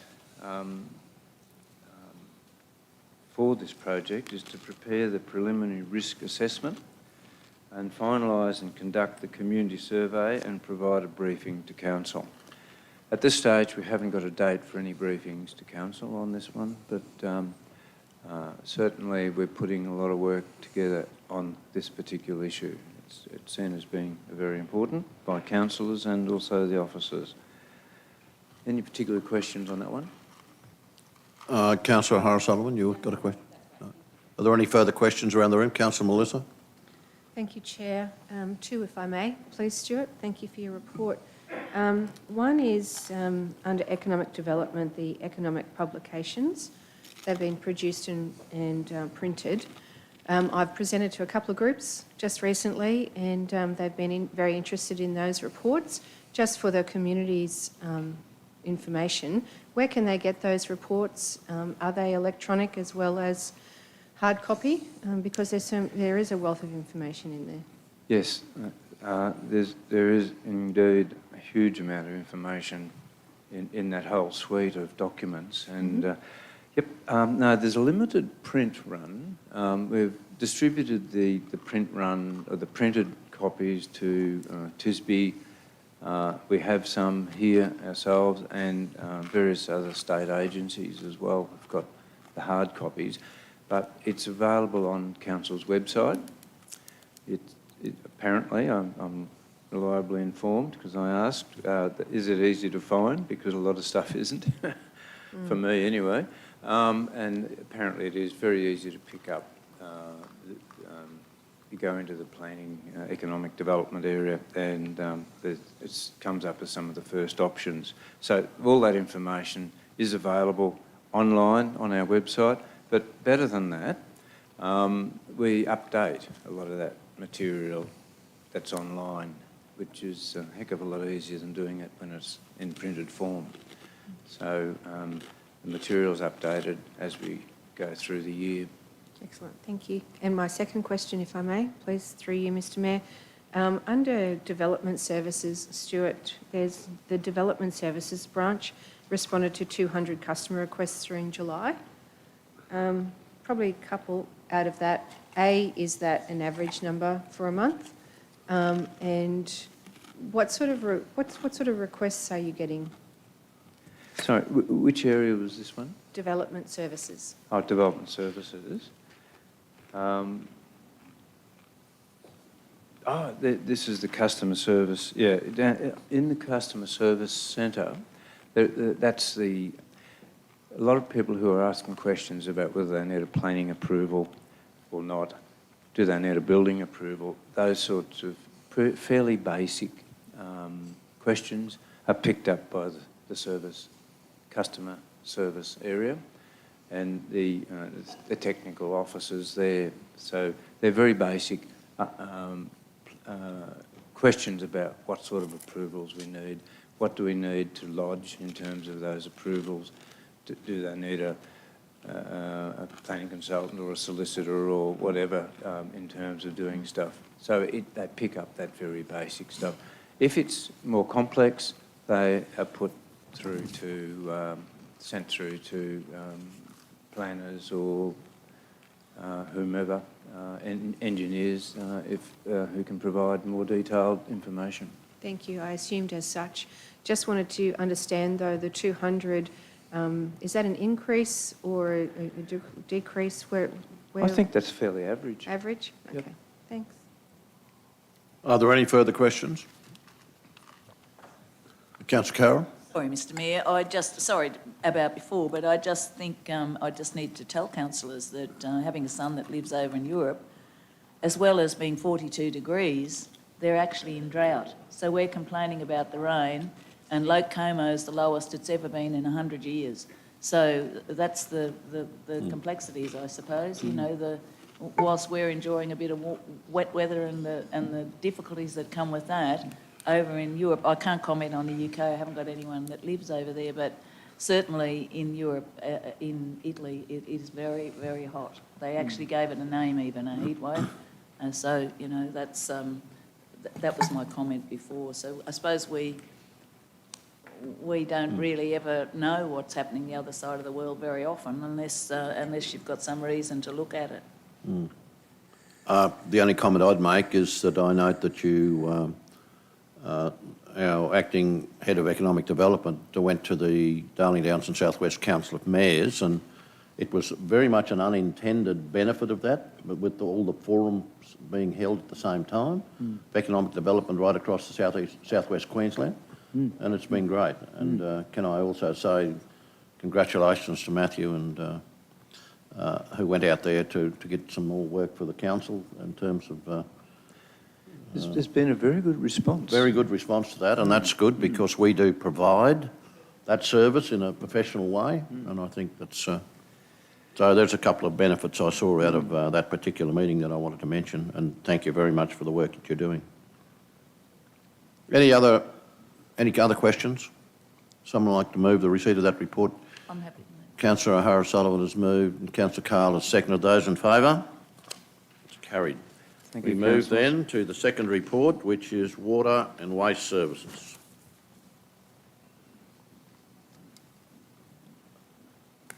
Damien. Good morning, Mr Mayor. Good morning, councillors. If we take the report as read and go to questions.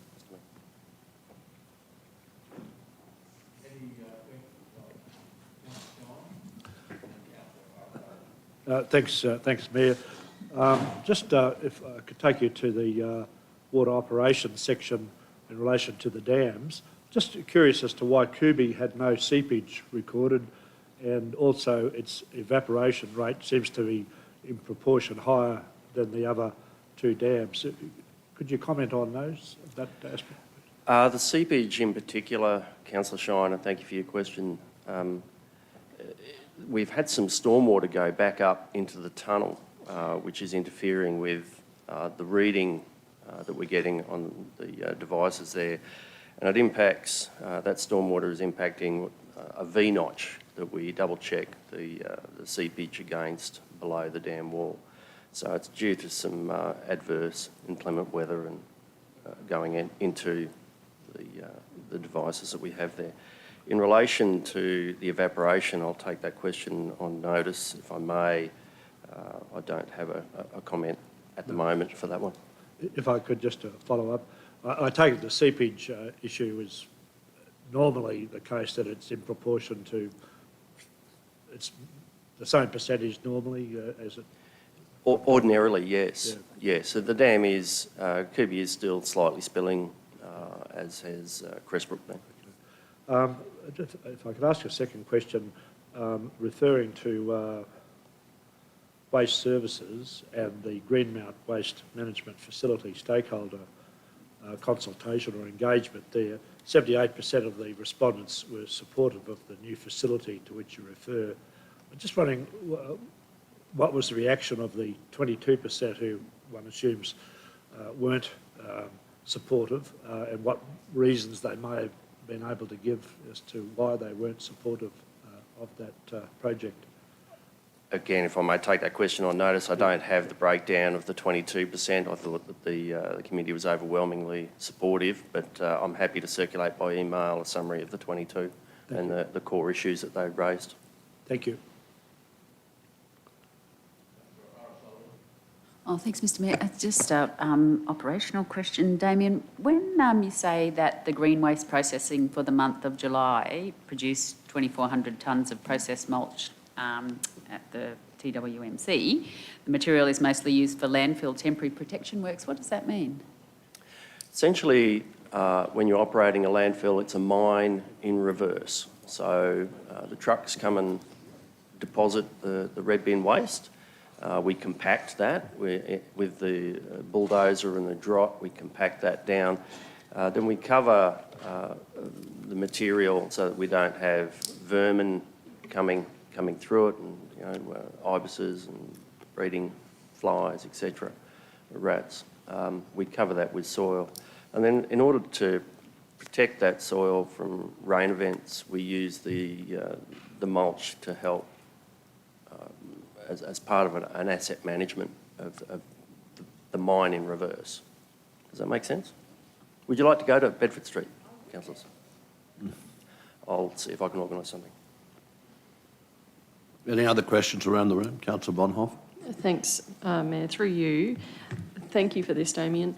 Under asset management, the final dot point there talks about what it says is grant received to carry out criticality work to enable quantitative assessments which more accurately consider network redundancy based on asset criticality. So first question is, where do we get the grant from? And second question is, how does that fit into the asset management plans that have gone over to BTS that's mentioned in the paragraph above? Sure. I'll take the first question on notice. I assume it was the state government, but I'm not 100% sure. I'll circulate an email on that, the source of the grant.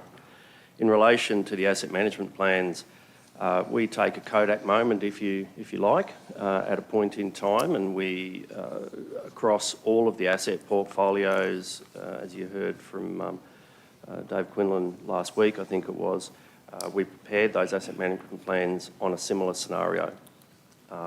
They are off to go and be assessed and compared across the portfolios to sustainability ratios and forward programs. Asset management is never done and dusted. At the moment, we are doing condition assessment on our critical infrastructure and have been last year and this year. It will never, ever be finished. So those asset management plans really are a process in flight, and at times you capture, document things, and it's good to actually have all of the asset portfolios roughly in the same cycle of refresh rate, so that there is some comparison across the portfolios. Councillor Sommerfield. Thank you, Chair. Damien, the Crestbrook C2 motor repairs that are ongoing, I'm just wondering, first of all, what is the overall cost of this, and then what is the full timeline? When did we take it offline, and when will it be actually online again? So pumping. So C2, I have an estimate in my head, but I'll circulate the actual cost. We didn't choose to take it offline. We had a motor failure. Yeah, I didn't suggest you did. I'm just saying, when did it go offline? I'll get the date for you. Sorry? I will get the date for you. Oh, okay, thank you. And when do you think it'll be online? Well, I think it's going to be online this week. Okay, thank you. Yeah. So my second question was around the Cambuya new chlorine dosing system. I just wondered, when I read that, what was used prior to this new system being put in place? Sodium hypochlorite would have been used, but I'll check that out for you, Councillor. Thank you. Any further questions for the GM? If I can just inform you, and I think you may have received from my office a letter in the last 12 hours or 24 hours or so regarding some discussion and estimates, Queensland Government estimates, where the question was asked by the member for Nanango in respect to the cost of us doing up our dams and bringing them to ANCAL standards. That, in fact, the answer that came out of the government was that they've never been asked. Well, can I place on the record that they have certainly been asked? The previous minister was asked, the current minister's been asked, as well as a number of federal politicians, including the former Deputy Prime Minister, and I've asked them, but I've never ever received, there's always been quite a negative response to supporting us in that $202 million journey. So that letter has gone to you from my office, I'd expect, and for a measured response to that. Perhaps it's time for a refreshed set of letters requesting assistance, Mr Mayor. Yes, I think so. Given the comment that came out in estimates from the Water Minister. So, Councillor Sommerfield, you? Yes, thank you, Chair, and thank you for raising that. I've raised that a number of times, and I'm sure we did get a response at one stage from the state government. It was quite a strong response, basically. It was a very brief response, the one I got, and it consisted of 2 letters, N and O. Yeah. Very briefly. And I've always questioned this whole process of do we really have to do it? So thank you for raising that, and I look forward to seeing those letters going and getting a response back. Thank you. I'll ask my PA to send those letters to particularly the portfolio people, the letter I got from the member for Nanango and the response to the question. Okay, thank you. Well, we'll send it to everyone. Any further questions? If not, do I have a mover for the receipt of that report, please? Councillor Carl and Councillor Sommerfield, those in favour? Thank you, Mr Mayor. That is carried. Thank you very much. Move to Environment and Community Services. Nick. Oh, sorry, infrastructure. That's not the first time I've done that. Come on over, Michael. I've got some questions for you.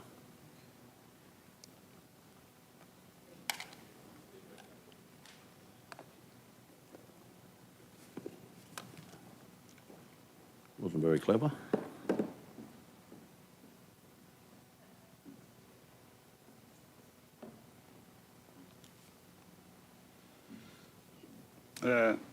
Thank you, Mr Mayor, and good morning, councillors. The report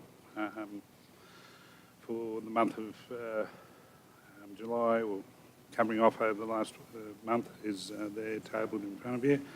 I'm happy to take any questions on that.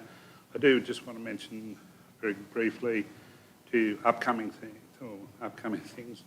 The Queensland Road Safety Week next week, 22nd to 26th of August. You'll see some stuff like that coming through the system. And I suppose what's come out yesterday from the Premier in today's paper is the La Nina predicting a wet spring, summer. So I'll just sort of flag those to your attention as well. So other than that, the report's tabled. Thank you. A question from Councillor Shine. Thank you, Mr Mayor. Gentlemen, just wondering, under innovation, the first item, you referred to the LED vehicle activated warning signs. Could you give us a cost of what each one of those amounts to apply? Yeah, no, thank you for that, and thanks for giving us a note on that. I've been trying to follow up on that this morning, and I'd like to just take that on notice and come back with an email through to councillors, and I'll give you a little bit more further background on that innovation as well. I just haven't got that information through to me as yet. Thank you. Councillor McMahon. Thank you, Chair. Mike, it is great to see the cling wrap come off the smart parking meters across the CBD, and I think regardless of your views on paid parking, the fact that you can pay by credit card now is tremendous rather than the coin only, and I've been a big advocate for that.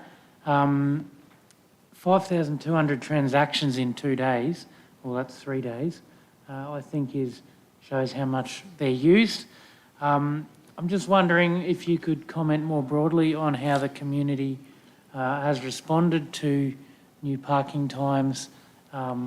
Is it an easy way to pay, helping people, or just the sentiment regarding that?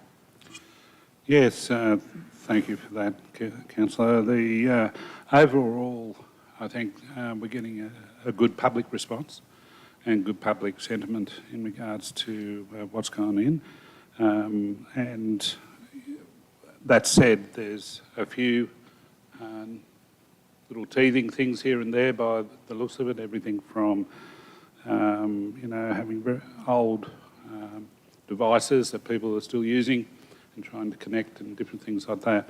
So we're working through a lot of elements that come up through the feedback that we're getting, and just keep on improving the system. But look, I'd say well over 95% of response to date has been positive, and there's a few queries out there, and we're following through on those, and we'll continue to make improvement. We'll also look at a little bit more maybe in that education space, see what opportunities there are to maybe tap into a few other streams of giving out information. Yeah, thanks. Follow up, Chair, if I could. Look, thanks for that, Mike. Teething issues are always going to happen when big change happens, but I appreciate the work your team's doing. Only issue to go fairly operational is when you have someone from out of town will come up here to go to the CBD and they don't know about the app and the whole deal. Making it easier for visitors to Toowoomba to know how to navigate the parking thing. Like people who live here and use it have the app, but the first timers, it might be quite confusing. Is there plans in place to help that? There is a part of the program of information out there does sort of point to the people that are coming into town, so to speak, from out of town. That said, please remember that you can still pay by cash and you can still pay by card. So that's a fallback for anybody if the app or something's not quite working for them at that moment in time. I suppose what's coming through in that, that 5 or 10% are those sorts of little queries. How can we make that a little easier and better for people that haven't been exposed to it previously? and trying to, where we can, improve on that. Thanks. Councillor Carroll. Thank you, Mr Mayor. Just on that, I saw yesterday afternoon when I was going around, saw some grandparents with their school children helping them to navigate the parking, which I thought was quite good. So they've embraced it. Mr Brady, I just through you, Mr Mayor, about the LED vehicle activated warning signs. My colleagues may not be quite as aware as I am because there's been a lot of incidents just over that rail bridge because it's an old bridge and there's been, I think, 20 years we're trying to get Queensland Rail to replace it. So it's an old hump bridge, and over the other side, on the western side of that bridge, there's a turn. Rosenberger Road goes to the left, or the Toowoomba or the Wairima Cambodia on the western side of the line, and then on the right is Fisher Road. So there's been a tremendous amount of incidents over my time, which is 25 years or 24 years, and I think that this will be really great. Has it been installed? I wasn't there a week ago, but maybe it has been installed since, but I see it as being really good. And I've pointed out to councillors that there's one down the end of West Street as it comes on to Mort, and we've got a few of those. And even if you're doing the right speed, I mean, sometimes your car gets away going down, but I mean, it does sort of bring to your mind that you should be taking care. So I see this as a really good treatment of this rail bridge because, I mean, really, the rail bridge is probably from last century, but it'd be nice to have a new one, but we haven't got any control over that. So to look after the safety of the people that want to turn across the line of traffic into Fisher, I think that this is a really good safety innovation. So thank you, Brian, for that. Councillor McDonald, I see you with your hand up, obviously. Thanks very much, Mayor. Mike, thanks for your report. You mentioned the La Nina prediction coming up. Does that change your workflow between now and I guess we're just approaching it, given what was approved today around the QRF funding and making sure that we crack on with the work at hand? Does that change your work model thinking at this stage for the next few months? Probably not specifically or particularly. I think, we're already focused on restoration works going forward for the rest of this financial year and into the next. So I think what it does do is it's more around our preparation from a local disaster management group perspective, making sure that we have got things in place that way from a council perspective. Take on any learnings that we've taken from last summer, try to work on those. And in respect to the network, obviously these events can be, widespread and sometimes they can be very localised. So, they're talking about spring storms and different things like that. So that means that could be quite localised type issues. So we'll have to just wait and see how that evolves. It's, predicting what the gods will do. Any further questions? Councillor Melissa and then Councillor Megan. Thanks, Chair, through you. Thanks, Mike. A couple, if I may, please. In the section of transport and drainage planning, we're talking about the Streams fibre link has been activated. Can you just maybe just expand on that a little bit and provide some information on how does that interact with the TRC's network and how does that assist us with the identification of possible benefits or identifying issues in our system and how we can better, will that assist with making improvements in our system? Yeah. Thank you, Councillor. I'll take that as a question without notice, generally so I can come back with a bit more detail for you, for all councillors. But that said, this has been a couple of years in the making. It will improve the connectivity element between the work that TMR and Council does. And as I've explained to Council previously, and we've had TMR here, Though we've got about 130 sets of traffic lights across the city, greater city area, roughly half are TMR and half are ours. But they all work on one coordinated system. So when I say one coordinated system, the one system that feeds, that it can all feed into. So there is a need for our systems to be working together as best they can, to be as effective as possible. And obviously, one of the issues that we were having was that, inverted commas, connectivity issue. So with now the fibre connection, the fibre link, that sort of gives higher degree of resilience in that space. So I'll come back with a little bit more information in regards to your details of your question. That'd be great. Thanks, Mike. Thank you. And another, if I may, please, Mr Chair, Russell Street, Mike. Yep. Just a little bit of information on that project. Are we on schedule to be, what's the schedule for completion? Yeah, Russell Street's going on schedule. It's been challenged, obviously, weather-wise and that through the whole program.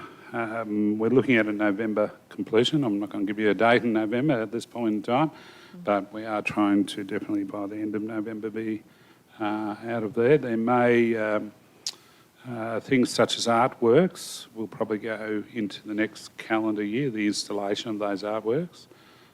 So there may be a few elements of work that may go into the new year. But generally speaking, the bulk of the work should be completed by then, as will things such as some of the last bits of work as it gets wrapped up will include placement of sensors will be put in at the end of the construction phase. Great. Thanks, Mike. Just interesting to Councillor Carroll and I, with yourself, went down and did a tour of that a couple of weeks ago now. It was just really interesting to see the old infrastructure of decades and decades past. We're talking early 1900s, and some of those pipes, the state of them and the infrastructure inside the pipes, or the lack of infrastructure inside those pipes. It was really interesting to see that, and it just really showed illustrated some of the history of our city, and it was so beautiful to see some of that bluestone that had been uncovered, and the width of the footpaths and the streets back then, which would have been built for horse and cart, and that it was really interesting. So, thank you. Now the history gets uncovered in those sorts of jobs. Yeah.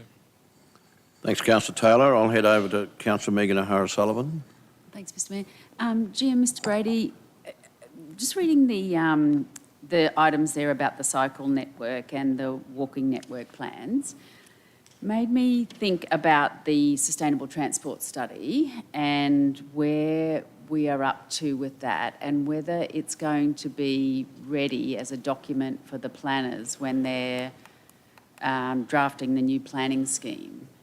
That's the first question. And then the second question is, will that sustainable transport study have like a hierarchy of roads and where the active transport routes are going to go?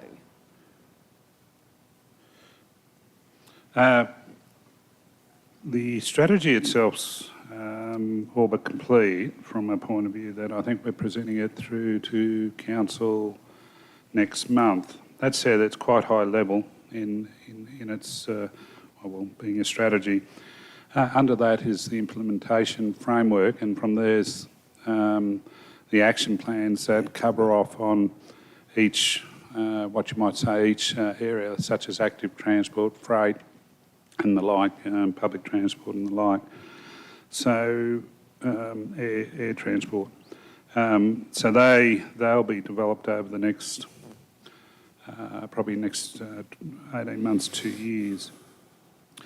There's a lot of, as part of the STS project, it's a joint project between planning and development and infrastructure services group. So we've got representation from both groups, joint chair with Stuart Summers, GM there, and our teams strat planning and TNDP are working closely together. So there's an ongoing conversation in regards to what sort of moves on and keeps moving forward towards planning scheme elements and different things like that.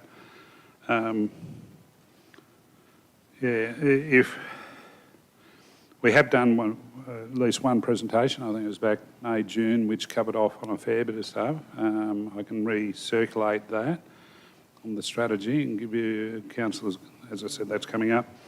And I could probably then take more detail from there if you're after Pacific. In regards to hierarchies, a lot of the hierarchy stuff's there. It's you know, it's like all pieces of work. They just go through ongoing refinement and finessing over time. And it's a bit iterative as well.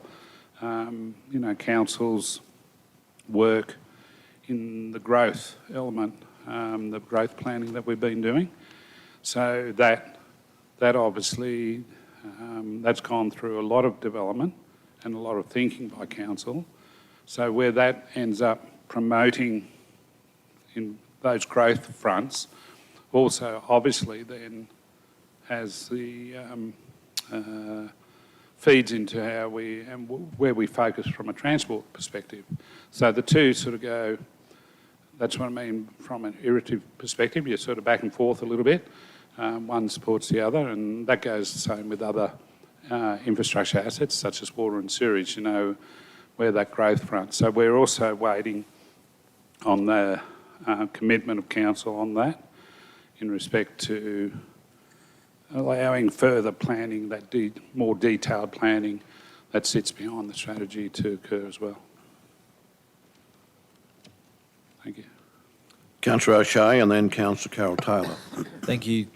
Thanks. Thank you, Mayor. Thanks, Mike. Just a quick question, just around in the petitions part, just about the speed limit reviews. So there's a comprehensive list there, just the reasonings around the Curzon Street. I was just curious, Whyalla, we've just got that it is recommended to reduce. What are the, can you enlighten us on a few of them? With the petitions section in our reports, our group reports, it's giving you the current status at that point in time. So I'm just waiting for that. It hasn't hit my desk yet, that report. But I've been told that's the recommendation that's coming through. So we're just reporting that. And that report should be through shortly. But that one was probably a pretty straightforward one in respect to its review. So that'll go through as indicated here. There's no major objections or anything to that changing. Thanks, Councillor O'Shea. Councillor Carol Taylor. Thank you, Mr Mayor. I'd actually like to add to Councillor Melissa's comments on Russell Street and, you know, the services, just whilst we have some people from the public looking, people look at jobs like that and wonder why it takes so long. They don't see anything happening on the top. But because of all those services, and then we were down there with Eric, Melissa, we went with Eric, and just to see the excavator person, who was a contractor, I've got to say, go within 2 inches of the live conduit pipe that's holding the electricity is amazing to see that. And I'm not wanting to single anyone out because the whole of the team down there have done an amazing job with the public, and I commend Cons to you as well because they've done a great job down there as well. But the skill of the contractors and our people that are managing down there, and also I have to pay tribute to our guru with the bluestone and with the paving, Harry Cook. So he does an amazing job. But I just want to bring to your attention how great it is, and I think that we can be very proud. If you've got a minute and you walk down there, you can walk down and say hello to them because the footpath's open down there. But just my main reason for making a comment is the artwork. And Mike, through you, Mr Mayor, have we got any idea? The artwork down there is very exciting, and I've been telling people, Melissa and I were telling people down there that, you know, that it's going to make a huge difference. It'll add to the murals that we have and the livability and amenity of the area down there once the street's open. But have we got any schedule for when we might see something on the ground down there, Mike? Yeah, as I mentioned, the actual physical side will be at the end of the year, early into first quarter next year. That said, there is a report Council asked, you may remember, councillors, early this year when we brought the artwork topic through to you for a further report in that space, and we're hoping that that reports to council. I'm hoping next month. It could slip to October, but we're hoping that all going well, we can have a report to council in September to confirm the art outcomes that council's happy to support. If I could just have a follow-up, that's calendar year, not financial year. Early next year, calendar year. We're hoping if some of it can be obviously implemented as we can get to the end of the construction period per se, but then the installation of art pieces, it's always at the end of these works, but some may be in before Christmas, but I think the bulk of it will probably be early in the new year, early 23. In all, it's an amazing project. The other thing I'd say to you is that in contrast with what we have at Highfields, to put trees, and we all want them, has added extra expense because they've had to dig out really deep and very skillfully to put the cells in to ensure that the trees will grow to a particular height and be healthy. So it's lovely to have that, but we just need to be very aware that it comes at a cost. Thank you. But we all want that, so it'll add a lot of amenity down to what is one of our oldest streets. Thanks, Councillor Taylor. Councillor Summerfield, you have a question? Thank you, Chair. Thanks, Mike. I've got a couple, if I might. I was also curious about the petition for Whyalla Street. You know, reducing a speed limit is a really serious decision to make because slow drivers can cause as many accidents as speeding drivers. So I'm really concerned that we're reducing that, and so I'd like to see the detail around that decision making, please. In relation to the walking and cycleways, I missed last week's debate due to being unwell, but I think the one thing we've got to do when we do this, sure, we've got to be implementing opportunities, but as councillors around the table, if we're not prepared to get on a bloody bike and ride to work or walk or whatever, we need to be careful about the decisions that we're making and making sure that we're doing it in the best interest of the whole of the ratepayer base. And if we ever reach the point where we're making decisions where we're going to implement walking and cycleways ahead of making sure we've got safe roads across our region, then I reckon we're in trouble. So I think we need to keep our eye on the ball with this, that we keep a balanced view on it and that we don't put too much money into that if we're not providing safe roads. Because safe roads has to be king over cycleways and walkways. That's my view, and I just wanted to get it out there because I missed the opportunity last week. But in relation to signage on Eastridge Road, I don't know whether I read it in the paper or got an email, but apparently we've put signs up out there already. We've been very quick. I'm just wondering what those signs say if we have put them out there. I'm not aware of any signage. Myself personally, I haven't authorised any directive signage. I'm not quite sure what that's referencing to at the moment. We're doing our due diligence through the proposed signage work that we'll do, which we take our design through TMR and that gets signed off. So I'm not quite sure what you may be referring to. So if you've got a picture of something or some information there, I'm happy to take it and follow it up. I don't have a picture, and that's why I'm asking what's on the sign. So if you wouldn't mind letting us know whether that has actually occurred or not, for sure. Thank you. Are there any further questions? I've got a couple for you, Mike, and we've discussed this previously. I brought a resolution to council regarding signage to support the campaign for fast rail from Brisbane to Toowoomba. Can you just give us an update on where the signage is and when it's likely to be actually put up? Yeah, we're hoping through to you, Mr Mayor, that signage that's been supported will be up on the range by, I'm hoping, the end of this month is what we're aiming to. It's in the, what you call the manufacturing phase at the moment, yeah, so being put together at the moment. Thank you very much for that. There was to be, I think there was some discussion around having conference to, in the same way as we had the Seal the Deal conference some years ago prior to the bypass happening, there was to be a conference of sorts here. Is there any progress being made on that? There's a number of things happening in that space. There's working with TSBE is the first thing, so trying to progress those couple of related matters with TSBE. So I haven't got the latest update. Probably best that I just come back, take it as a question without notice and give you all councillors some update in regards to that, if that's okay, Mr Smith. And there was also, as a result of some discussions I had in Canberra at the National Conference with Rebecca Pickering, the acting CEO of ARTC, there was to be a freight rail conference in Toowoomba, which there was a lot of interest in nationwide, or particularly eastern side of Australia, in regard to the potential there is for rail freight. Has there been any progress in respect to that, in a similar place? I'll chase that up. I'm pretty sure TSBE's got something planned for, it's only a month away, September I thought it was, but I'll chase that up. There's also the Australian Rail Association conference, I think it's in Brisbane in October, I think it is. That's a fairly major, and that's a national conference, which is obviously a focus in the freight space. I think a lot of that is. But I'll chase up on both of those three, Mr Mayor, and come back. I think it's important that we have those sort of conferences, particularly given the success of the Seal the Deal conference all those years ago.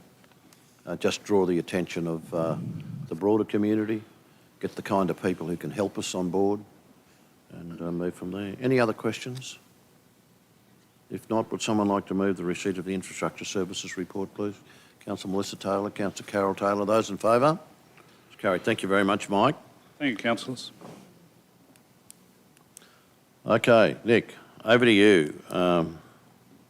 Environment and Community Services. I'm sorry about the preliminary offer for you to go on before. That's not the first time that's happened. It's happened twice. That's okay. Thank you, Mayor. Good morning, councillors.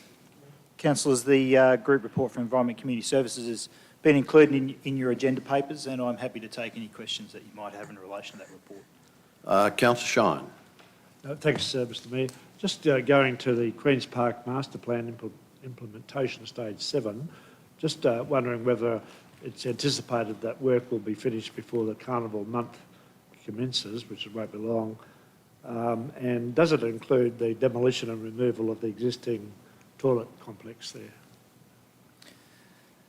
Thanks, Councillor Shine. The current works are centred around Virula Cars, and yes, it's indeed expected that they'll be completed before Carnival Flowers, all things considered.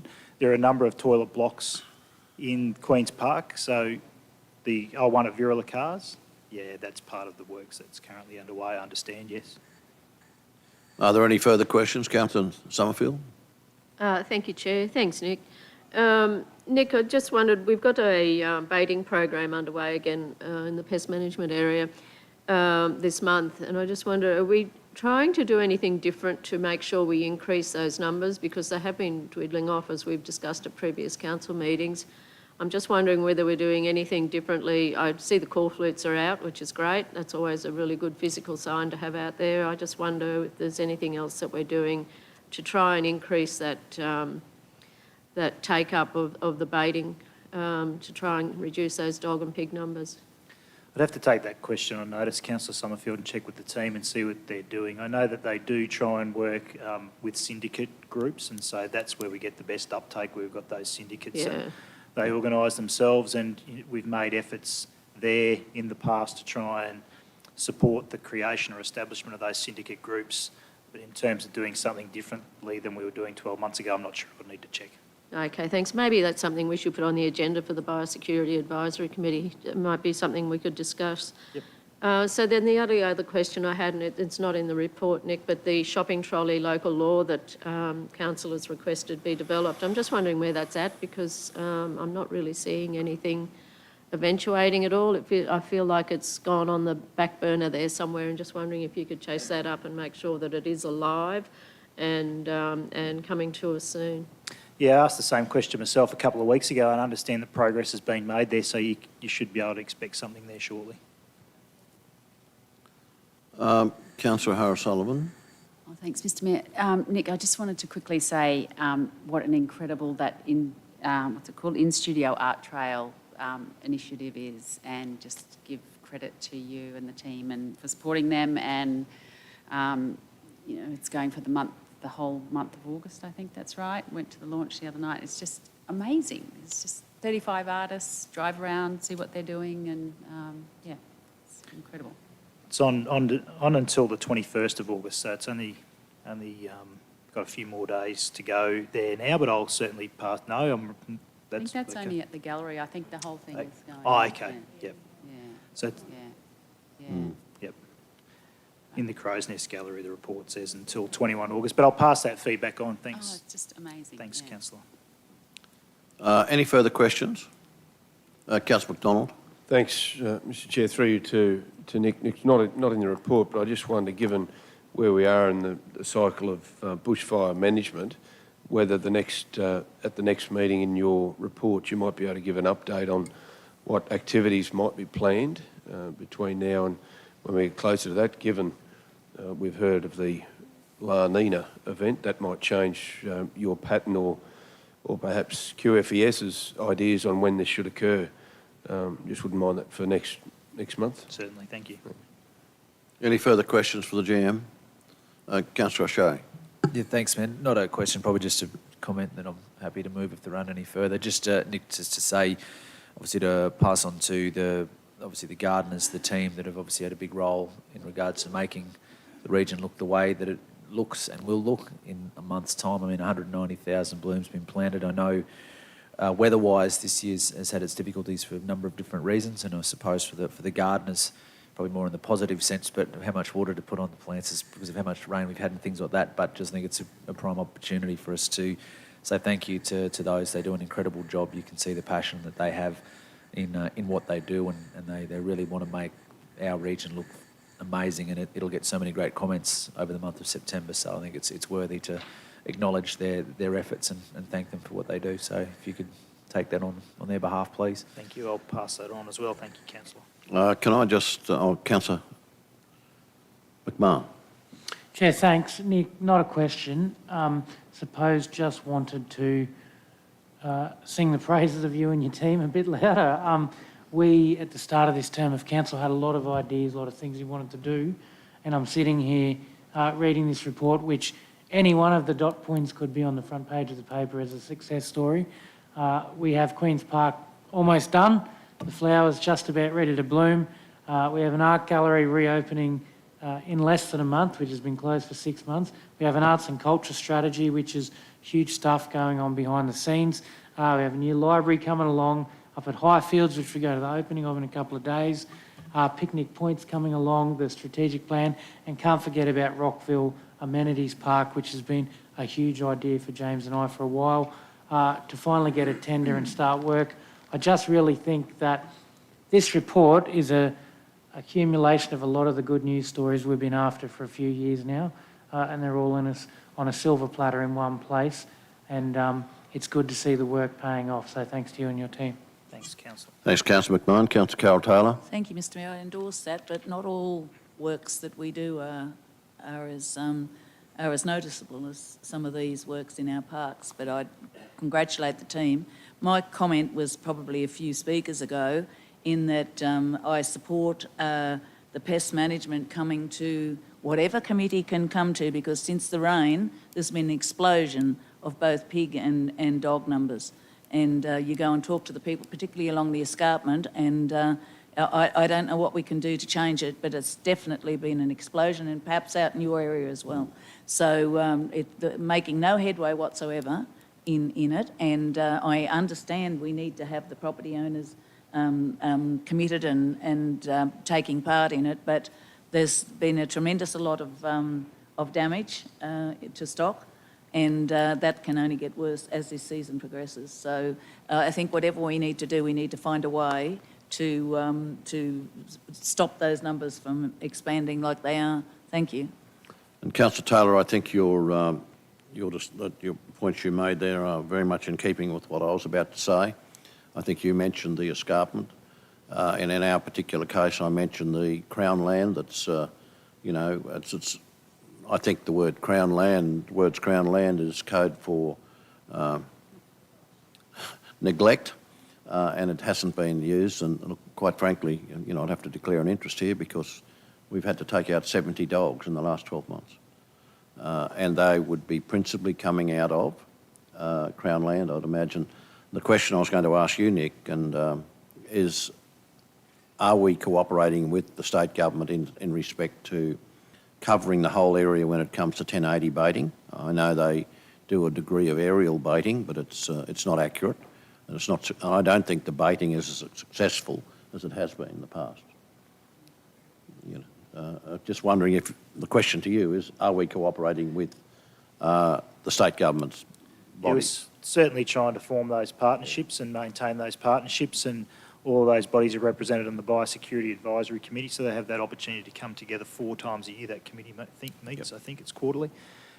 So there's that opportunity to share ideas, and outside of that too, our staff are working with the staff from various departments, not just one state government agency either, there's a number of, and so we do our best to form those partnerships and ensure that the works that we're all doing are complementary to each other. So it's not real good focusing in one particular area and neglecting others. It needs to be coordinated, and that's a role we can play.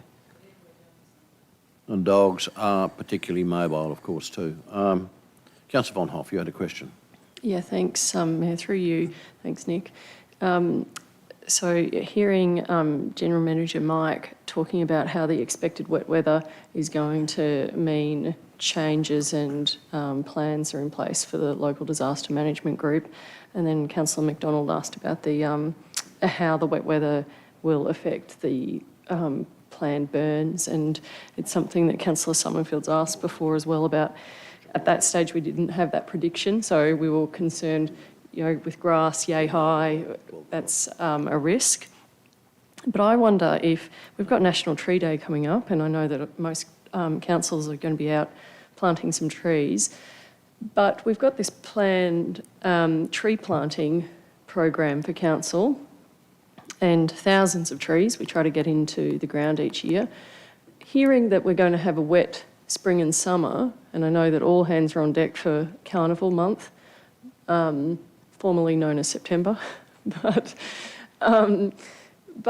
hearing that we're going to have a wet spring and summer, does that give opportunity for council to change and be flexible with our tree planting? Because to my mind, if there's an opportunity to get some of those trees in, and it means that we don't have to have the cost of watering and establishing them and all of that maintenance period to get them up and going, is that something that your team will be giving some thought to? I think they certainly be giving thought to that and trying to take advantage of that to the best of their ability. We're probably not that flexible and adaptable to be taking resources from one area and throwing them to another to do that. So whilst we've got wet seasons, the grass will be growing very quickly. We can't drop the ball on mowing the grass and all of those other things that we need to attend to. So within our capacity, absolutely, we'll try and take advantage of that, and I think it'll make it much easier for us to exceed those targets. And I think we've got a demonstrated track record of exceeding that, you know, at least meeting that KPI and oftentimes exceeding it. I can only remember one year in the last half a dozen where we haven't done that. So it's certainly an opportunity for us, and we'll do our best. But I wouldn't like to overpromise. Yeah, no, I appreciate that. It's and I know that we've got, there are limitations. It just seems like, such a good win if we could get it to save on some of the costs that we put into having the trucks to water and so on later in the financial year. So thanks for taking it on board. And there's possibly works that where tree planting's been deferred because we haven't had suitable seasons, or that's probably a bit hard to argue over the last 12 months, but it's an opportunity to catch those things up, and stuff that's been held in abeyance waiting for the right conditions we'd catch up on. Thank you very much, Nick. Any further questions? If not, would someone like to move? Councillor O'Shea has moved, Councillor McMahon has seconded that the report be received. Those in favour? That's carried. Thank you. We move then to finance and business strategy. Zita.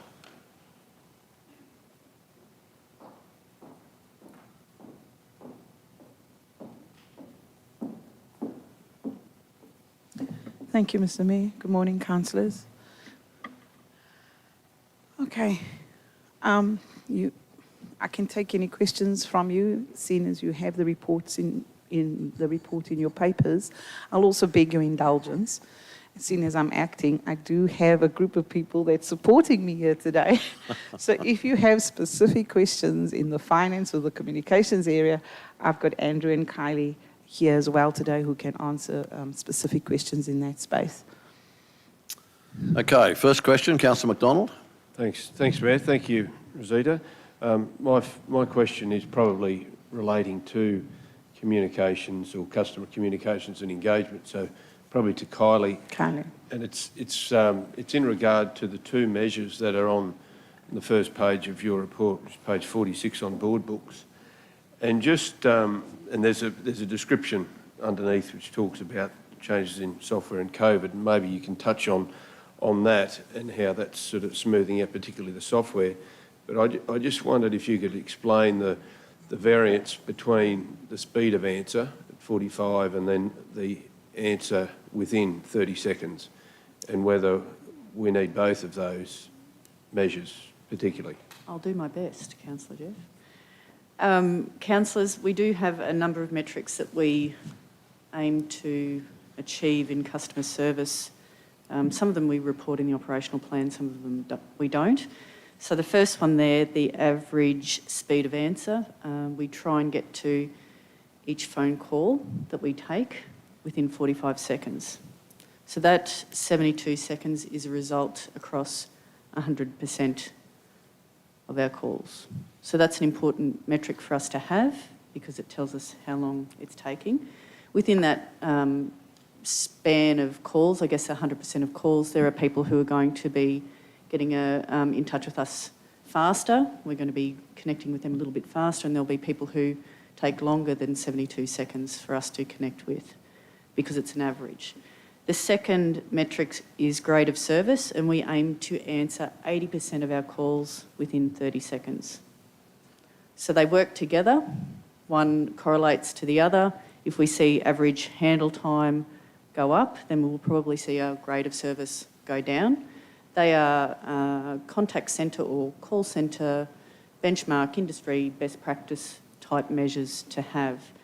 So this month, 72 seconds, 73% of our calls have been answered within 30 seconds. So that means about 27% have gone outside that range. And this month, or July, was particularly challenging. We have probably had our highest rate of COVID-related illness within that area. So we've been doing quite well up until that stage, and we have multiple channels that we're trying to cover. And the other thing that we've noticed, particularly around July, was the impact of Pathway UX. And I think Councillor Von Hoff, you asked me a question about that last week. And so that is a new look and feel for an enterprise-wide system. It's a system that customer service officers use to enter pathway requests. And that is taking a little bit of time for customer service officers to get their head around because it does look different. And there are some, I guess to quote Mike Brady before, there are still some teething issues with that rollout that we're working on with the ICT project team. Yeah, thanks, Councillor McDonald. Thanks, Mayor. In our op plan, we only record one of those measures. Yes, it is the average speed of answer. Yeah. So I'm just wondering the value in both. To be honest, I probably like how many calls we're answering under 30 seconds rather than the other one, to be fair, because you could have an answer in 5 seconds as opposed to 3 minutes, and the average is 45. That's just my opinion. I think the grade of service is probably a better measure because you'll know how many are outside that and then pinpoint what the issue might be. That's only my opinion on it, but and that's an industry benchmark, the Yes. 80-30. And we could change those operational plan metrics at council's request. we would probably continue to still Sure. measure behind the scenes. You do for our it own peace of internally mind. to Yes. find the details. No, that's good. And I guess the message to our community is to appreciate their patience Absolutely. with COVID and what have you with that, given that, on average, though, we're still answering 73%, well, not average, we are 73% under the 30 seconds. So given all of those challenges, that's probably a pretty good result, I'd imagine. I think if so. you're The other benchmarking. thing that we weigh that against is customer satisfaction. So it's about understanding what the pain points are for our customers, and it's not always around the 72 seconds. There are other things that cause our customers more pain than having to wait 72 seconds for us to get on the phone. Thanks for that. I don't have any other questions for Rosita either. You got a question for Rosita? No, don't have a question. That's it for Kylie, and I don't have any other questions for Thank Rosita. you. Councillor Shine? No, thanks, Mr Mayor. Just the last item under people, culture, engagement refers to the Tempo program. It was posted on the 25th of July. Just wondering if you've got an update on how that's going, particularly in relation to the admin support area, please. Thank you, Councillor Shine. We're going very well. The application process is closed for both indoor and outdoor workers, so the admin area is closed, and we got a very good response. And we are interviewing this week and next week to get to determine who will actually go into the training pool. So we're on track, and it's going very well. If I just follow on, Mr Mayor, if I might, it's closed because of the number of applicants have more than likely to fill the positions available? Yeah. The admin pool closed at the time that was appointed. We kept the outdoor pool open a little bit longer, so we've extended it by another week, which closed on Sunday, I believe. And because we didn't have as many applications, but we're good now. So we've got enough people applying for the admin pool as well as for the outdoor pool, and we're ready to start the interview process. So I think we've done very well.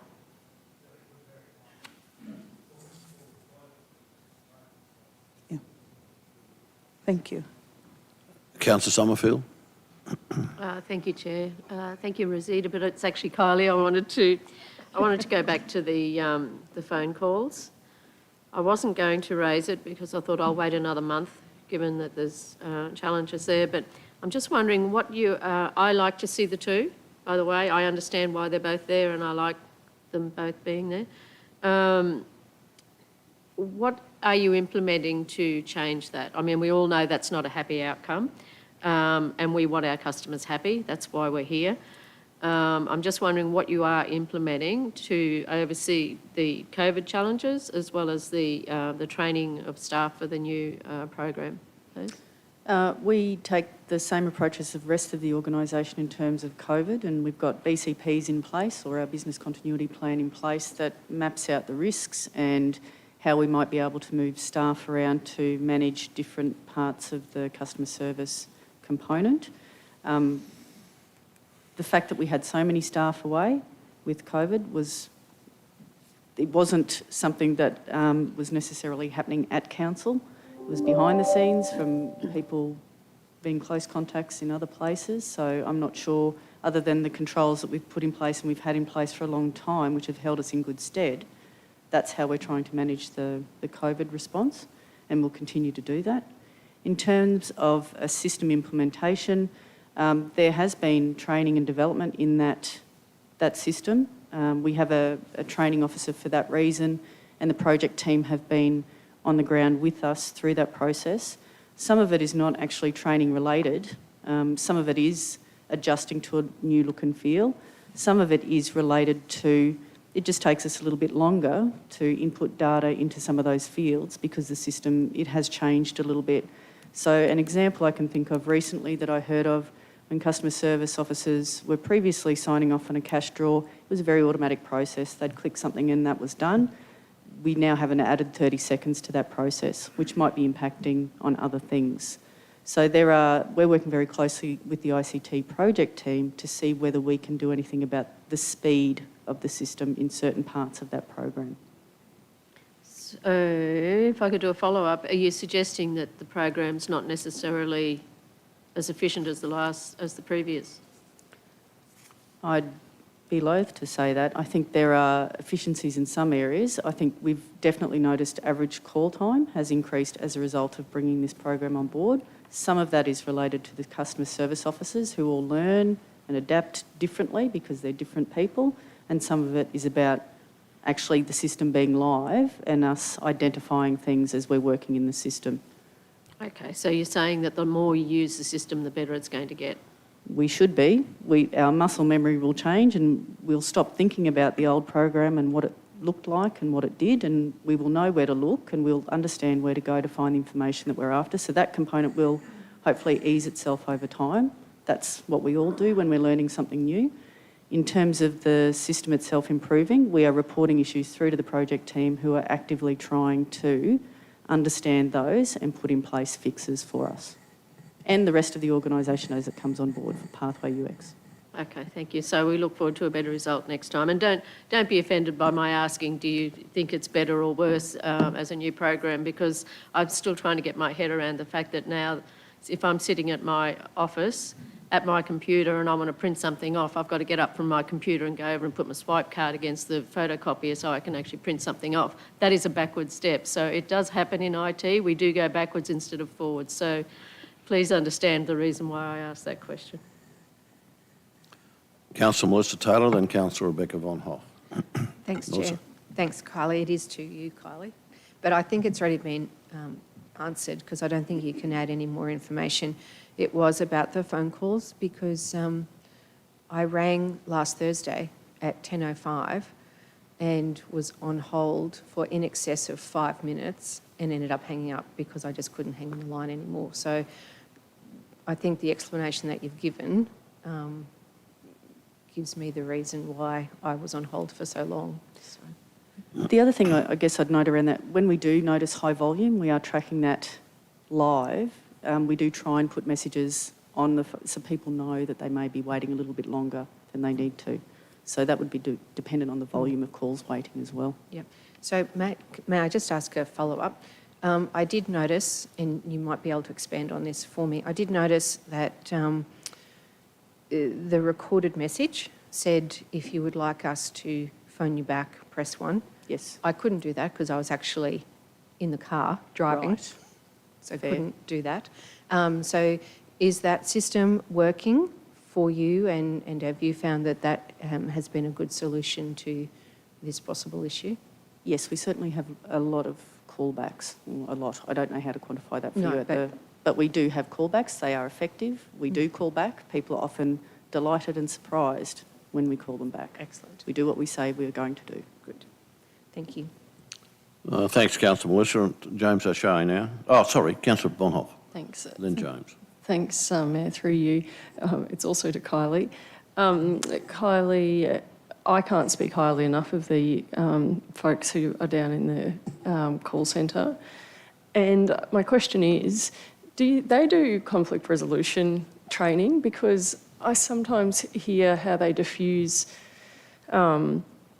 people, and us councillors get it as well. We know that there are people who are frustrated with council, angry with council, and how they handle some of those calls is just lovely. It's not dismissive, it's genuine, but they sort of talk people down. And I wanted to understand if that's just the people that you get in there, or is it a deliberate program that we have to get to that point?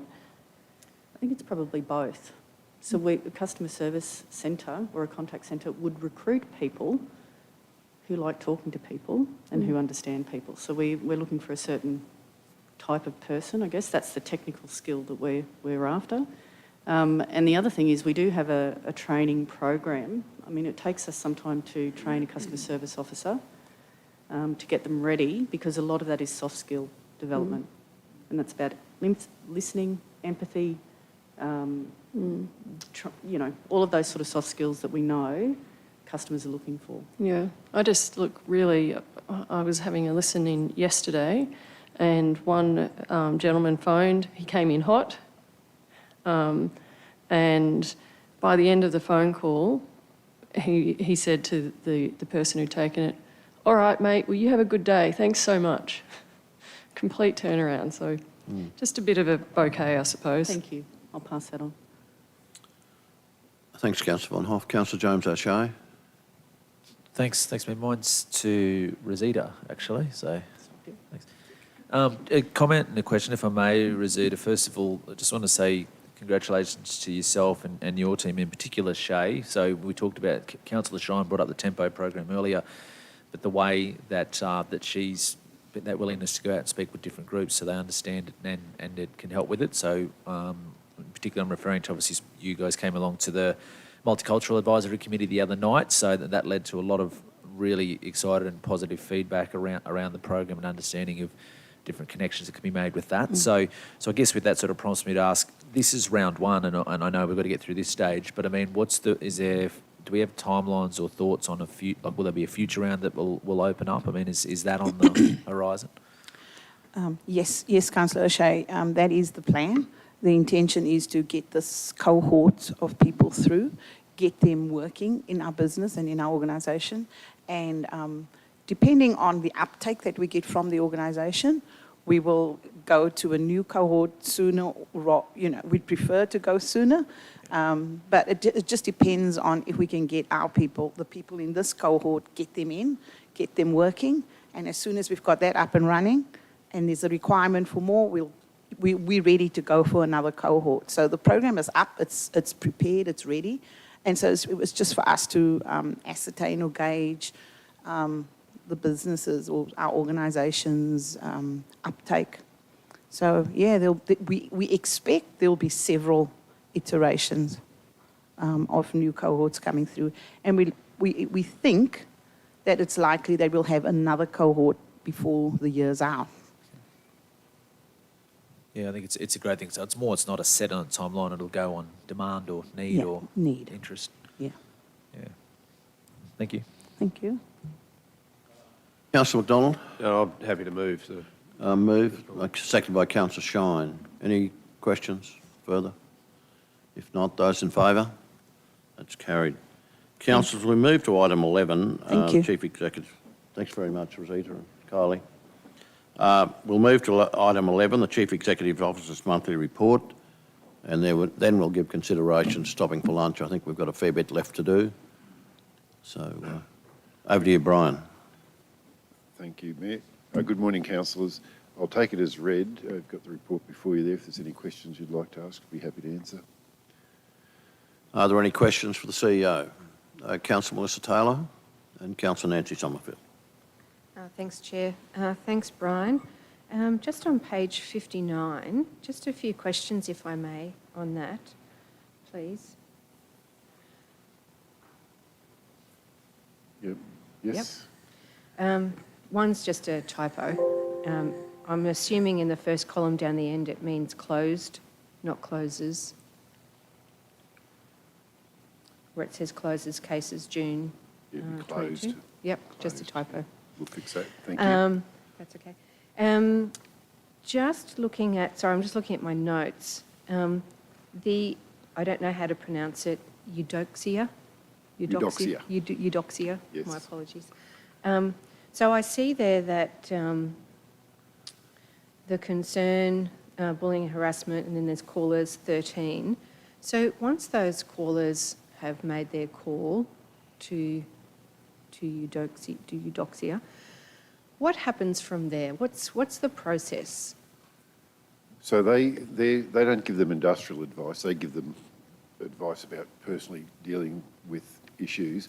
You will recall we've got the case program in place now, so there'll be a cross-reference through Eudoxia over to our case program, where part of the advice that they could provide to those people who actually coming asking for some personal assistance through the Eudoxia program, part of that advice could be to contact our case.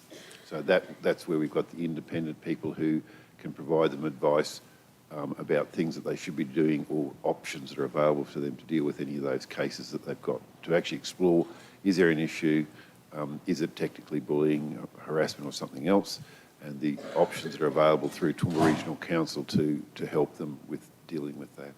Okay. So they can go through, or they could just drop off from that point? It's up to the person, Person, where yes. they wish to go with that. So there'll be advice. They may give them some preliminary advice about where they think, it is or isn't, but that's not their expertise. It's the other system that will provide that advice to them. So people may have perceptions that they're being bullied. It may or may not be, depending on the circumstances.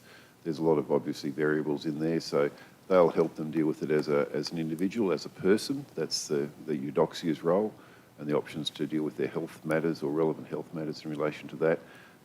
The issues in relation to, is there an industrial issue, is there a bullying and harassment issue, and about how that could be the options they could have for dealing with that and bringing that forward. Besides all of the other things we have in place, we have it through that case program as well. Okay, thank you. May I have one more question, please, Mr Mayor? It's on the same page. Thanks, Brian. In the bottom box, it's got there the 2 bullying cases were closed in the month of July. And then it goes on and it says appropriate training was offered and delivered for the participants to close these matters. So the 2 matters have been closed. So my question is, once that the conflict was identified and the training was offered and delivered, what happens from there once it's been closed?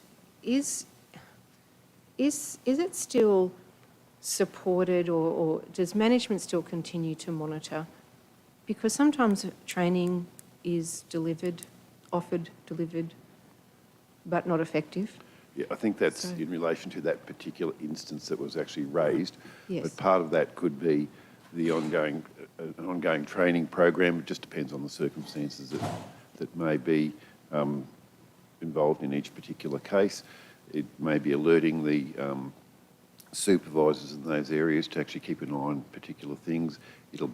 There's always opportunities for managers, supervisors and our PCE area to see if there's any trends happening in particular areas. So it's on the radar, but that particular instance had been closed off as far as any further outstanding action in relation to that particular circumstance. Yeah, so that was where I was going, was, is it monitored so it doesn't occur again? Yep.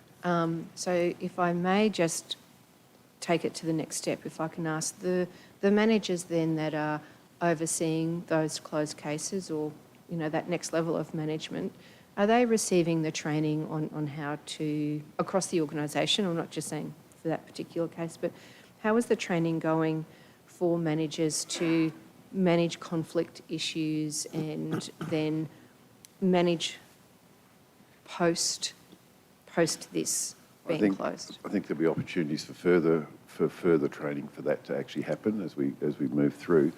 Managers, when they usually get to management level, are well experienced in how to deal with that. They've got a whole suite of policies that they have to follow, a whole suite of procedures that they have to follow. And if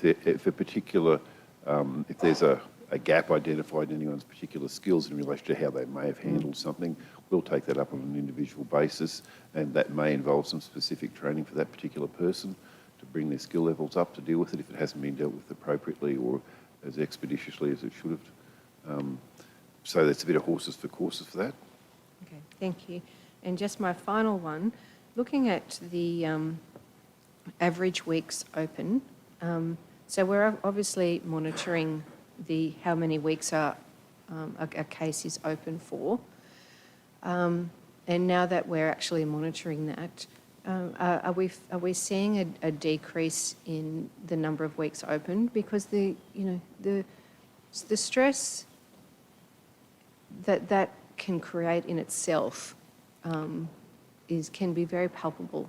Yeah. So if we can decrease the number of weeks open and deal with the situation as quickly as possible, it assists everybody going through that. There has been a decrease in cases open and in periods. There was actually a concentrated effort where we actually dealt with those outstanding cases.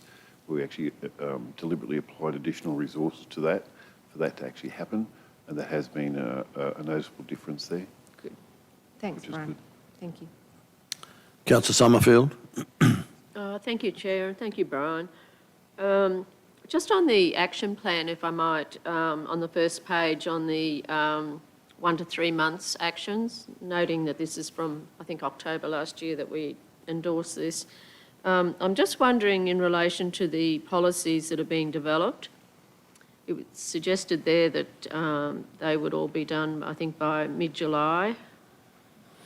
I'm just wondering, when do you see these policies being finalised and training commencing to ensure that staff actually get this training, because it's been identified quite clearly that it's needed, and it was in the 1 to 3 month action. Yeah, a couple of things there, Councillor. As you recall, there's some discussions with the full council about the period and the timelines of those 1 to 3. Some of those weren't realistic, but we were obviously working through that as a priority, and we will continue to do that. The response there is about the staff consult. That's the top one you're talking about, isn't it? Yeah, the first section. First one, yep. Where these policies, these important policies. So introducing those policies and procedures, we've actually got to go through a consultation process with staff. So that's where it's out at the moment. It closed on the 29th of July.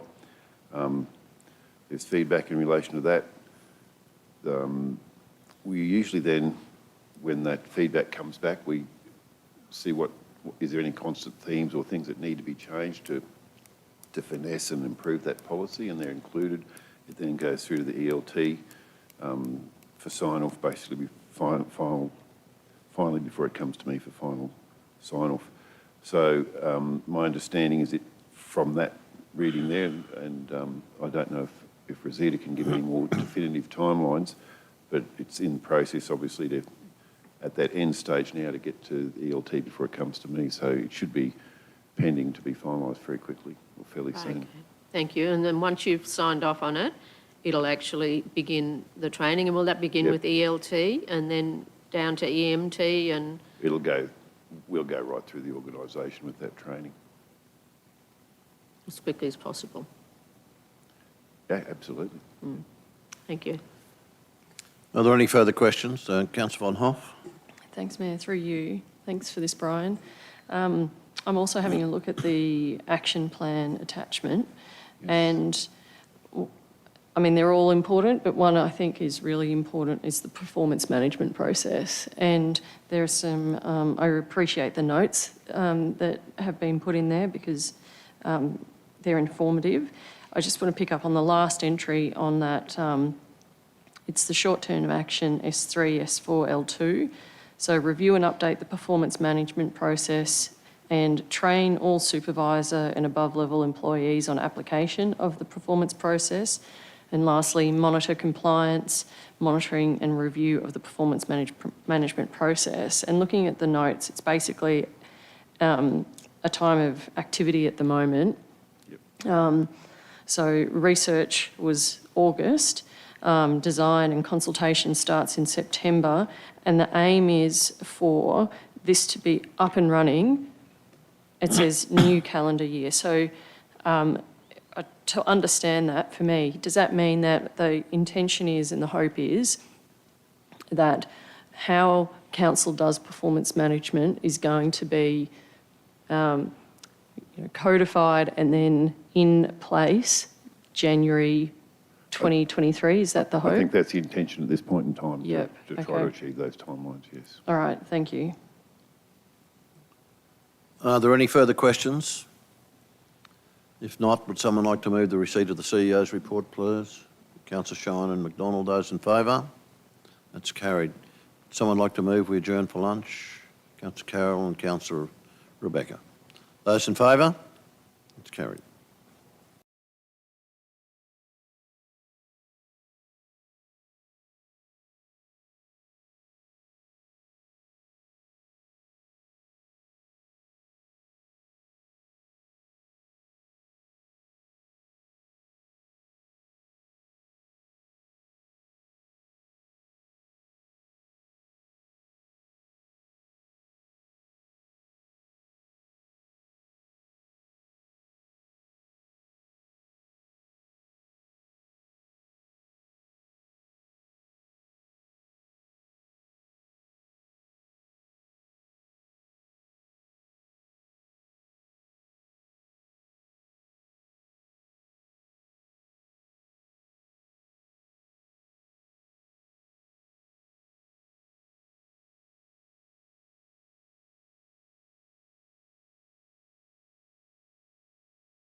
would include the fact that we travelled to Goondiwindi for the Southern and Darling Downs Regional Water Assessment group meeting. The full minutes of that will come to you in the next day or so, and there'll be a discussion between the colleagues of mine from the various councils who are part of the Water Alliance as to how we manage that, and I think the situation is that we'll just try and become more involved and try to make sure that we, in fact, have some influence.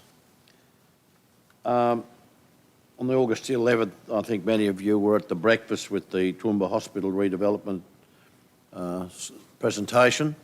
I thought that was a pretty amazing thing, really, and I had another conversation yesterday afternoon with Mike Horan, and I'm trying to arrange for the whole team, not only Mike, not only Annette, but also Paul Clayton, the guy that seems to be in charge of any development. I think there may be some issues where there needs to be discussion between our operational wing and the other people there, but apart from that, been to a legacy-led luncheon in Brisbane, put on by CEDA, Stroud Homes Display Home at Highfields. And apart from that, are there any questions? No questions? Councillor McDonald has moved the receipt of that report. Seconder, please. Councillor Summerfield. All those in favour? That's carried. Right, we move then to item 13.1, ordinary meeting of council being held at the regional townships within the Toowoomba region. This proposition is being brought forward by Councillor Megan O'Hara-Sullivan. You have a motion. The motion is before us. And Councillor O'Sullivan, I'll hand over to you. Oh, thank you, Mr. Mayor. So I guess it's fairly self-explanatory. I think we all get the feedback from the regions when we go out there or live there that we are largely inaccessible as councillors, and this is a legacy from amalgamation where people knew their councillors, they'd see them up the street, they could have a word to them. And even though we've got lots of great processes, pathway system to be able to, accommodate people's needs, I think for us to go out into the regions once a quarter, have a meeting there, make ourselves accessible, be able to go and see issues in those townships, like a road or something that particularly people want us to go and have a look at. But also, I'm sort of had the idea that people from that community could come and have a deputation to the meeting before we start. Also, say school groups could come and bring to watch the meeting for part of their time, for part of the curriculum that they do, but also for people to just, for us to put our money where our mouth is and say, instead of just at election time saying, oh yes, we've got to do something better for the regions, this is something that is really, it's tangible, it's making the effort to go there. And I know that it was tried post-amalgamation at one stage, and I believe that why it stopped was because a lot of the staff were sitting around waiting to present their reports, and I don't think that that's a good use of our council officers' time either. But I think now, particularly since COVID, with the advent of Skype and Zoom, that people can Zoom into the meeting, and it's really going to go a long way for the people to feel as though we have heart in those communities and want to hear their issues. So that's why I have proposed that motion. Yeah. Thank you, Chair.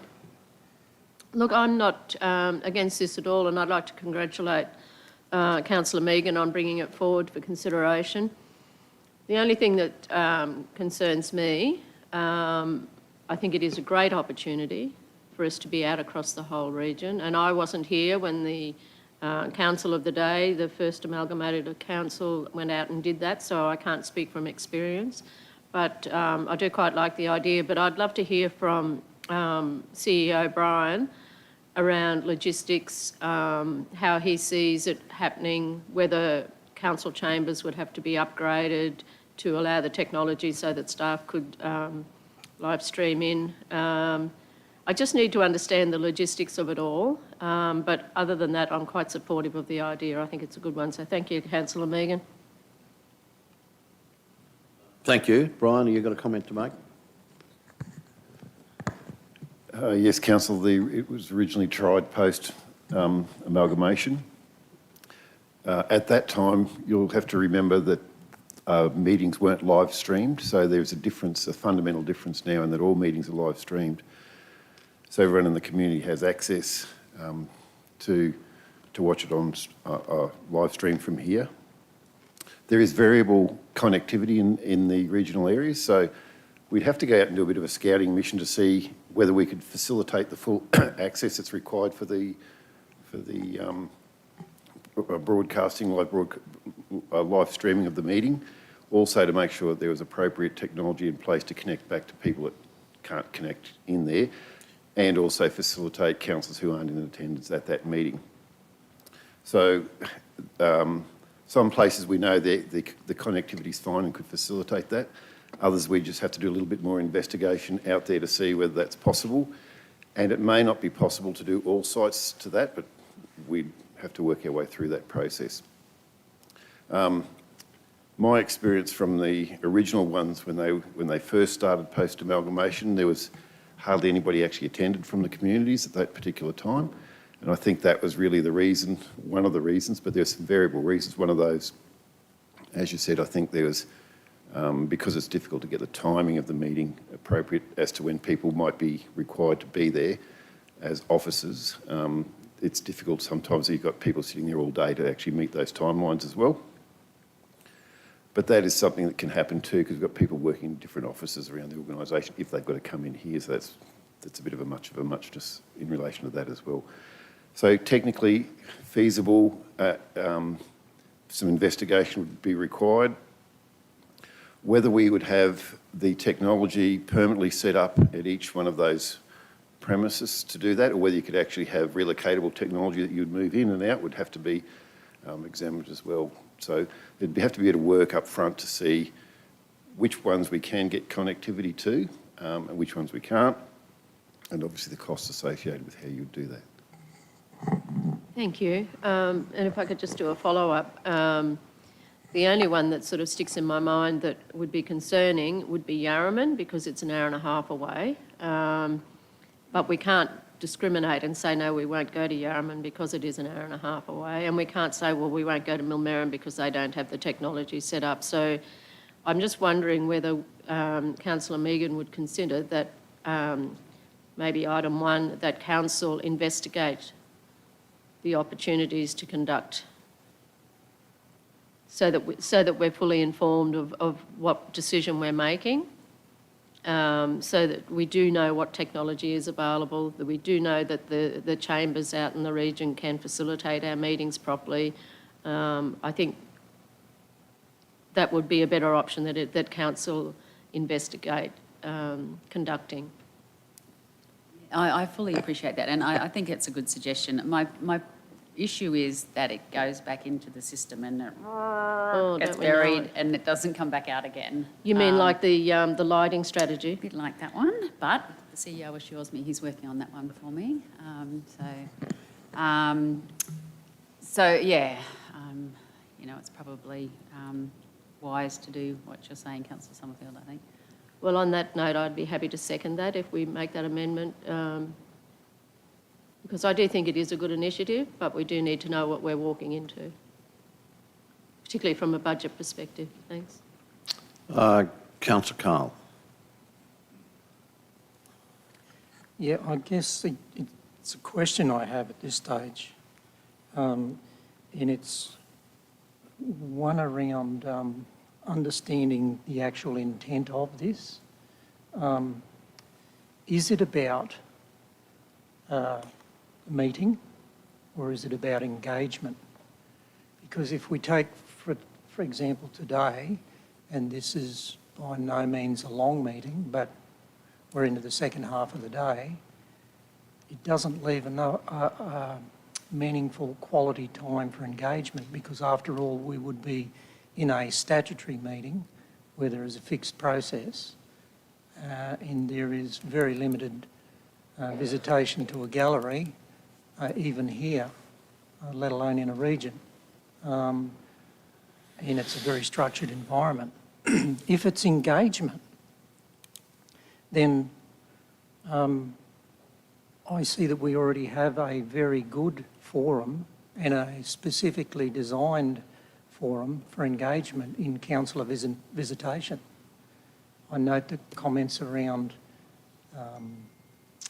not all councillors can make those. Well, that's, maybe we juggle that around. Is it a case that if it's engagement, which I think I hear Councillor Megan saying that's the component, the reasoning behind it, then maybe we need to up the ante or look at restructuring that process where we don't require specific audio equipment, be it transportable, as the CEO said, or contractors supply that, i.e. that's an additional expense right up front anyway. Or is it... the other question I have is, does it increase the amount of risk, the variable around the actual meeting being telecast, where there are some challenging situations across the region with connectivity, and some of those are beyond our control. You've only got to ask the service providers, the carriers that provide mobile network, that. So that's where I'm a bit confused about the intent. We're either here for a statutory meeting or we're here for engagement under this parameter. I don't think we can successfully combine the two.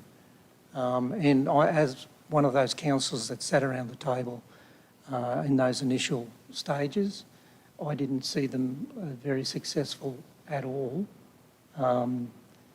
other than a great expense to the ratepayer to facilitate a meeting in a region where the people in the region or in those respective centres didn't have any opportunity at all for input, other than perhaps a deputation that needed to be booked. So, yeah, I'm struggling to understand the real extent. And anyone can dial in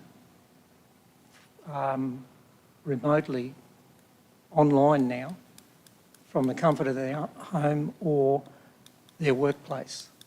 So, don't know. Thanks, Councillor Carl. I'm sorry, Councillor O'Shea, I put Councillor Carl ahead of you, but... That's quite all right, Mayor. Thank you. To be honest, initially I was just raising my hand to second the motion, but what I'll stay with it now, I actually support it. I totally understand the reasoning and respect why we want to include the word investigate, but I actually supported it in its initial, what it initially was, because it shows an intent that this is what council wants to happen. As we said, by the investigate part. Like, I would think if the motion is that council to conduct those meetings, well then the investigation would take place to make it happen. So I was sort of, going to die in the ditch over, but I was probably in favour of where it was originally, because I just think, we do talk about meaningful engagement, and I respect and understand the point of view of Councillor Carl, but I actually believe engagement and having a statutory meeting are or can be the same thing. And I think a key part of that is in this motion is around residents encouraged to make deputations to the council about issues important to them.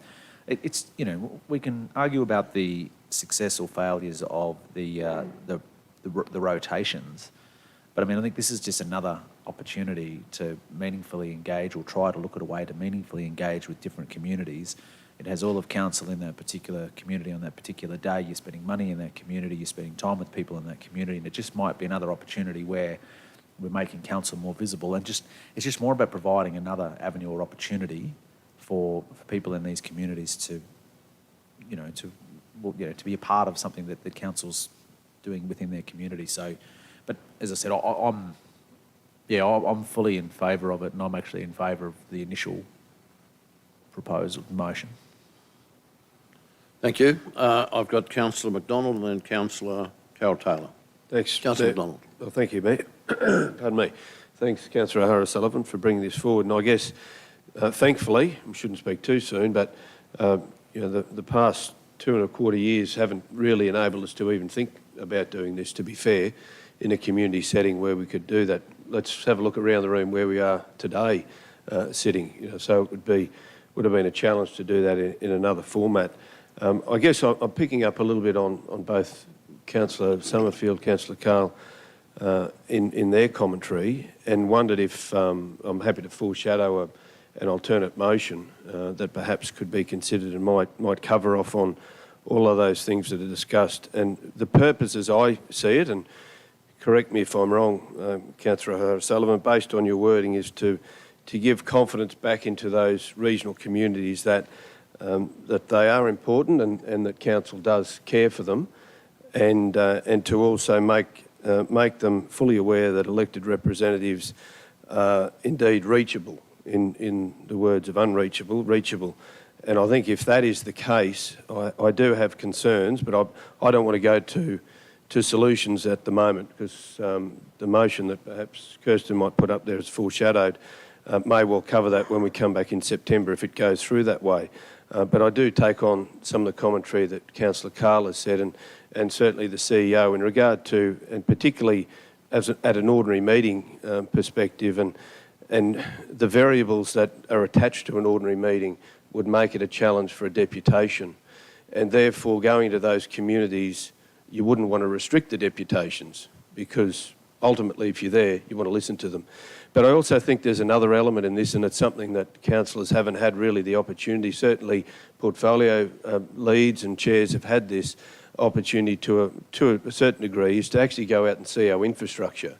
So when we're going out to those areas, we should allocate, I don't want to go down the solution area, but here's an idea. Tuesdays and Wednesdays we have our meetings. We've got a corporate plan coming up where we need to engage with community. We've got assets right across the region that we need to understand to feed into a budget that is ongoing. So the opportunity to be equitable across all of our communities and not be focused on perhaps centres that have facilities that can house an ordinary meeting of council, I think would have greater input into a community.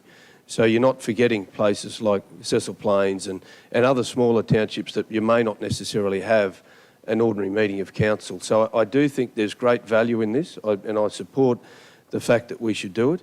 The motion that's up there allows this as the second part as one of those considerations, but I do think we're selling ourselves short if we want to go to the community and have an ordinary meeting of council without the ability to engage in a meaningful fashion. And I think there's a great opportunity to do that. So I'd be more than happy to have a look at this, come back, but other options in the September ordinary meeting, and be more than comfortable to make a decision at that point. So thank you, Councillor O'Hara-Sullivan, for bringing it forward. It's a great initiative.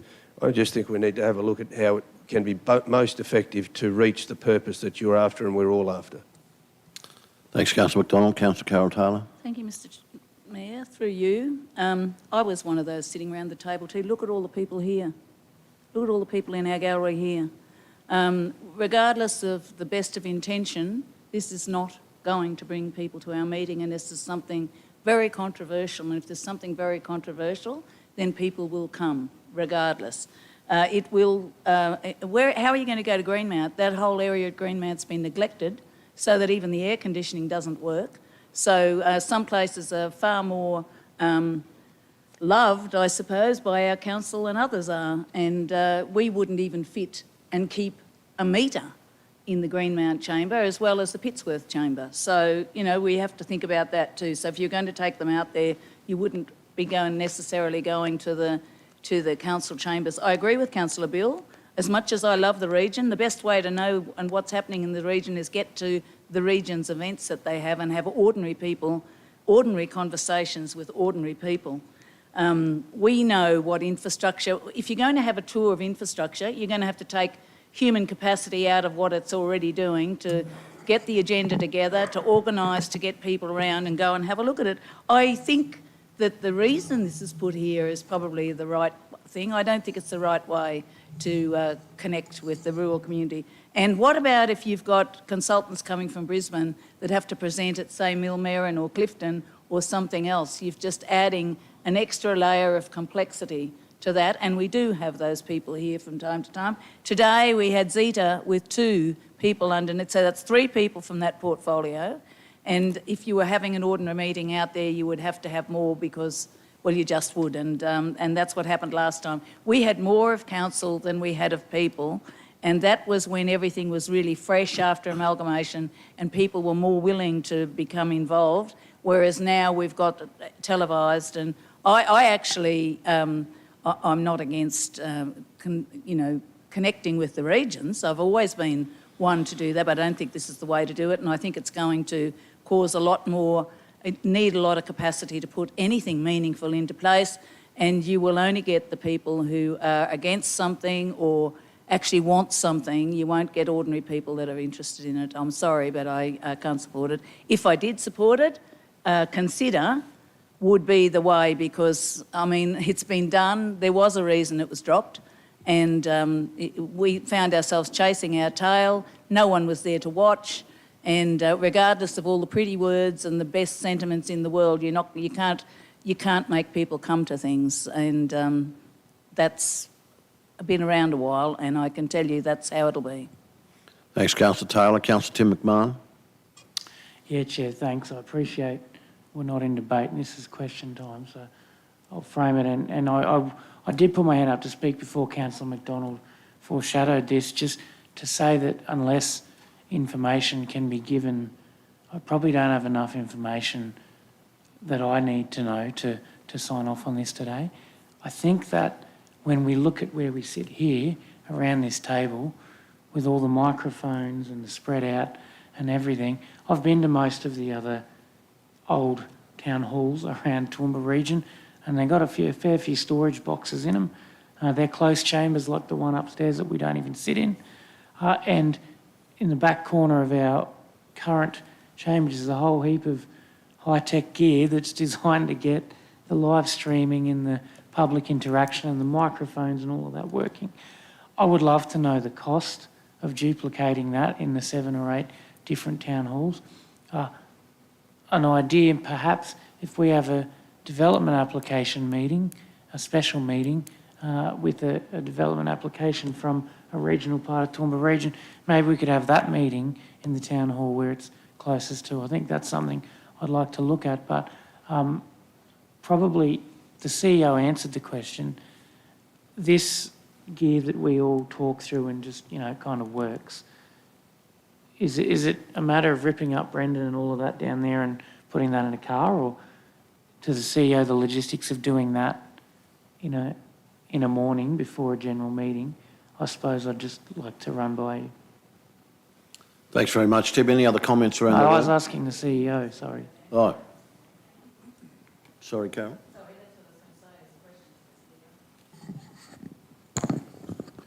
So you just want to know what the technology... all this gear here, like how hard is it to get that out for a 9 a.m. start at Millmerran? That's right. It could be very difficult to do that, to actually get it all out there. And it's probably too expensive to duplicate this setup in each one of those areas. So I'm assuming some parts of it would be infrastructure that's left in place. Other parts you'd have to move in, like mics and things like that, particularly if you're live streaming and you've got to have access for each councillor to have obviously audio at least. And then you've got to make sure the visual components are there as well. So yes, it could be quite expensive to do that. And then if you do set it up, that would involve technical people from our ICT area probably setting that up, or at least initially consulting with our people in corporate comms about how they would need to set that up. But there could technically, it does lift the risk profile for things that could happen in that particular area. Certainly in the CBD area here, we do have technicians close by and professionals who've got that ICT skill. I suppose that's Brian, where my concern. When we think of something, it's some operational employee who's got to make it happen, and how many man-hours do we need really to get in place to make 8 different town halls operational to the level that this one is? I probably couldn't sign off on that without that information. Thank you. Can I just comment on someone who was here in the first term? And I don't think that the meetings that we had out in the small towns were of any success at all. The meetings that you have in the small towns are best to be hall meetings. And I remember a number of those hall meetings, and particularly Councillor McDonald and I spoke about a meeting at Yarraman just recently where there was a big move from Yarraman to, by one person. It appeared when we finally got the vote, and I think you were there, Councillor Somerville, too, and we went up to this and there were 130 odd people, I think, turned up. And it was about splitting off from Toowoomba Regional Council and going to South Burnett. But I think we all know the equation there in terms of the level of rating in the different shires, and I think they're pretty happy to do it. But there was a period of time, and I think it was in the first term, particularly where we did go to those small towns. We had hall meetings, and that's the way to connect with the community. That is a far better way. My personal view, and I'll certainly be voting in this way, is that the centre point here of City Hall is the place for the statutory meetings. As far as I'm concerned, I think if you want to connect with your community, go out there and have a hall meeting. And maybe before the hall meeting, you can have a number of people present to the various portfolio people that they want to talk to. That kind of thing is the best way to do it. That's a personal view. Councillor Carl, you were next, and then Councillor Somerville.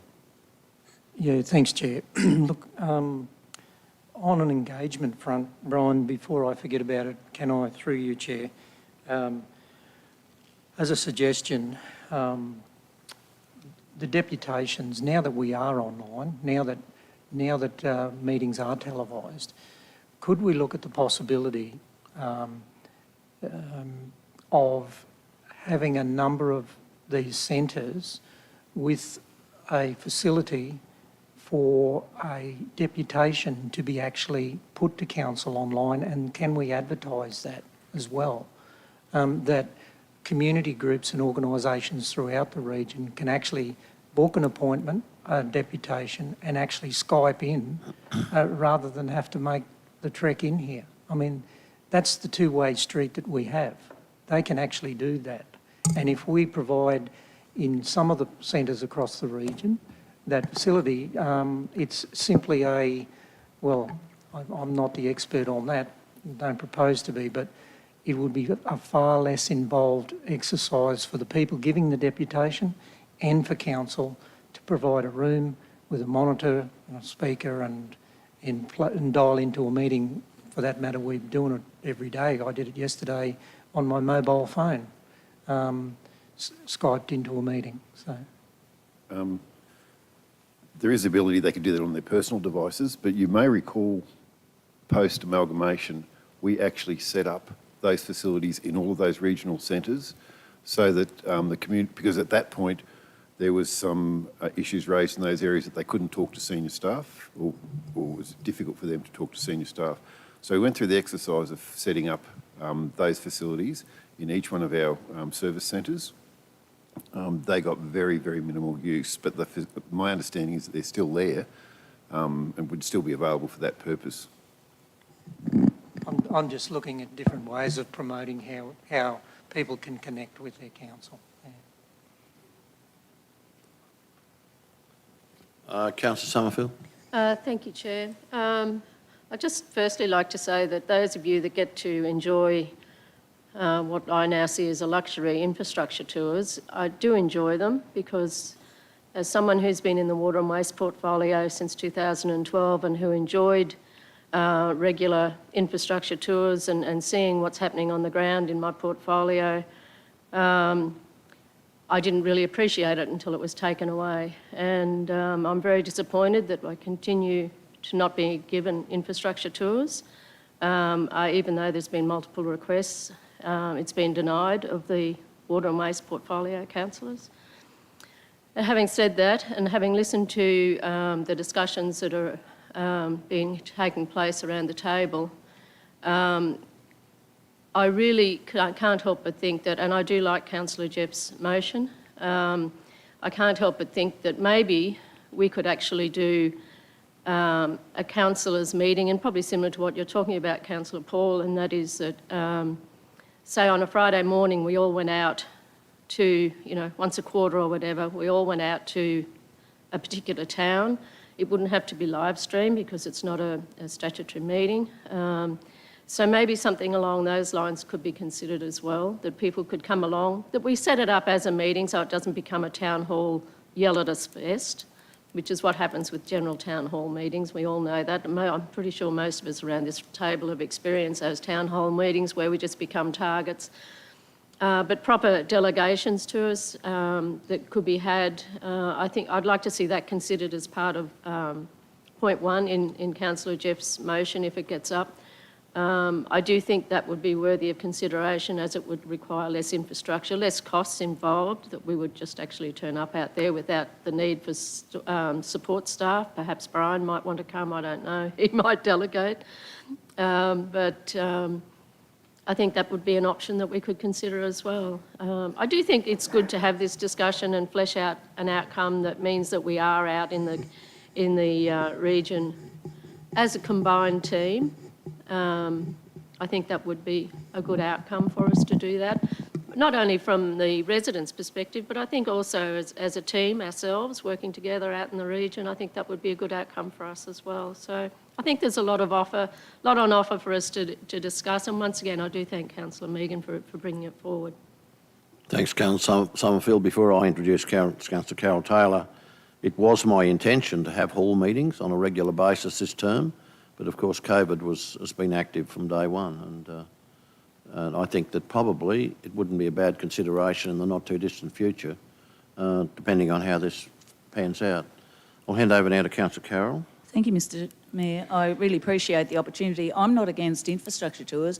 In fact, in our council, we always had 2 days of tours around our a small area, probably the 3rd largest population shire, that was amalgamated. But at the end of the day, those tours were to inform us prior to our budgetary discussions, and I think that they were very, very important. And I don't know, I do support that, but probably, there needs to be studied. We've got a lack of capacity in some of our areas, and I know in our area, our people are smashed and they're rushing to try to comply with QRA guidelines, timeframes and all those sorts of things. But I think it is important, and I think we should do an area, north, central, south, and that would, in looking at things in those areas, in community and environment, plus planning, should they have something, plus water and waste.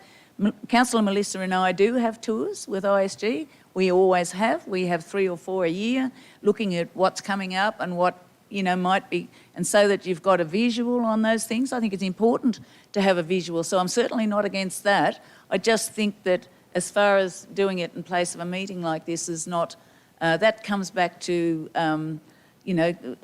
being on a bus, and it would need to be a bus together with our staff, handling this, that and something else, so that councillors have got a visual view of what they're voting on, and actually hopefully a feel for how important it is for that particular community where we are. So I'm not against infrastructure tours or tours looking at what we have. I'm certainly all for it.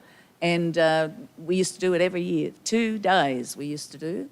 So I do that. I just think that like this, I think you put a lot of effort and a lot of capacity into it, and you will have very little benefit, and you'll only, I don't think it's the way. For myself, going to a show or something else and talking to people, not in official capacity, I always say buy your coffee at the right place. Go and talk to people instead of just diving in and diving out. And then if we went out to, say, Millmerran or Yarraman, and we've got an engagement, say this tonight, it can be a little bit difficult. You've also got risk on the road and all that sort of thing. I agree with Councillor Beale. What are we trying to achieve? I don't think it's the right vehicle to achieve what we want to achieve. But I do agree with looking at what we own and infrastructure. I think we have got 4 new councillors here who probably aren't familiar with some of the things that are out in in the former shires that surround this city. So I think we should probably look at doing that at least once a year. Okay, thank you. Councillor Megan, you've moved the motion. Councillor O'Shea seconded that. I think it's a Sorry? Councillor Summerfield seconded it. Yep, right, good. Maybe it's appropriate time for us now to sum up and take a vote. Okay, well, we're not debating, I guess, but I would like to sum up, Mayor, because I think some of the points being made around the table are quite valid, and it is good to question, what are we doing it for? Are we doing it for engagement, or are we doing it as a show of support for people in the regions? We talk about, you know, how dangerous it might be for us driving up there early in the morning or for us driving back. These people do that every day when they have to come and access the Toowoomba. So, you know, and the idea that the technology won't work, well, you know, I'm happy for the word investigate to be included in the motion, but let's try and find some reasons why it might work rather than 1,000 reasons why it won't. You know, let's have a commitment to these people who live there instead of every sort of time around election time saying, oh, we care about things in the people in the regions, we care about things in the region, but, you know, only some of us go out there sometimes to see some of their issues. So, you know, the state can govern from the regions. They do the governing from the regions, the state. I mean, if they can make it work, I'm sure that we mightn't go to every one of those centres, but we can find the centres where the connectivity is going to be right. We can have people from the region come and do a deputation like we had the Assistant Commissioner and the Detective Inspector come this morning. Also, it being live streamed from that town or from that old centre will then sort of showcase that area to other people watching online. I just think what we're doing now is not working. So let's try something else. Let's have a commitment, a proper commitment to these people who live in the regions and who, you know, sort of struggle with the tyranny of distance and not being connected, all of those things. Let's go out there and see it. I do agree with Councillor McDonald about the infrastructure tours, but let's not sort of get, I'd like to do that too, but not, I can't see that that will make us any more available to people in the regions. Having a town hall meeting, I don't know whether we'll have enough structure, have enough sort of commitment to the people who have told us loud and clear all the time, we don't have access to you, we don't know who you are, you don't come and have a look at what our issue is with this particular, you know, whatever problems that they're having. So I would like you to all try and think that we're going to commit to this and we're going to just try it and see how it goes. Thank you. And I think in the absence of any other comments that are relevant at this point in time, and given that there's potentially a secondary motion if this doesn't get up, I think we'll close the debate and we'll take the vote. Those who are in favour of the motion that's before you now, moved by Councillor Megan O'Hara-Sullivan and seconded by Councillor Summerfield, and those 4 points there. Sorry. Oh, those who are in favour of Councillor Megan O'Hara's motion. 1, 2, 3, 4, 5. Okay. 5 in favour. Those against? 6 against. The motion is lost. Councillor McDonald? Yeah, thank you, Mayor. And I think we've left the door ajar for that to actually come back in number 2 in this motion. So acknowledging the fine work by Councillor O'Hara-Sullivan and those that have voted for it, this isn't saying that may not be the final solution that we look at, but I do think that it's a bit narrow-focused if we just stick to that, which was what the previous motion was about. So this, therefore, gives us that opportunity in September, if we can come back by the ordinary meeting of September with the variety of options and offers a recommendation, that then, even if the decision was made today, that wouldn't be happening between now and then. So I think this covers off on the original motion and opens the opportunity for the discussions. And it's been good discussion from councillors in regard to ideas to achieve exactly what Councillor O'Hara-Sullivan wants to achieve, which is to give confidence to the regional communities that they are important. We do care for them, and more importantly, or just as importantly, that councillors are able to be contactable. So I think this gives us that chance to do that in September when we have all the necessary information, the financial implications, but also the non-financial implications of doing number 2, but also with a variety of options for number 1, if I'm happy to move it.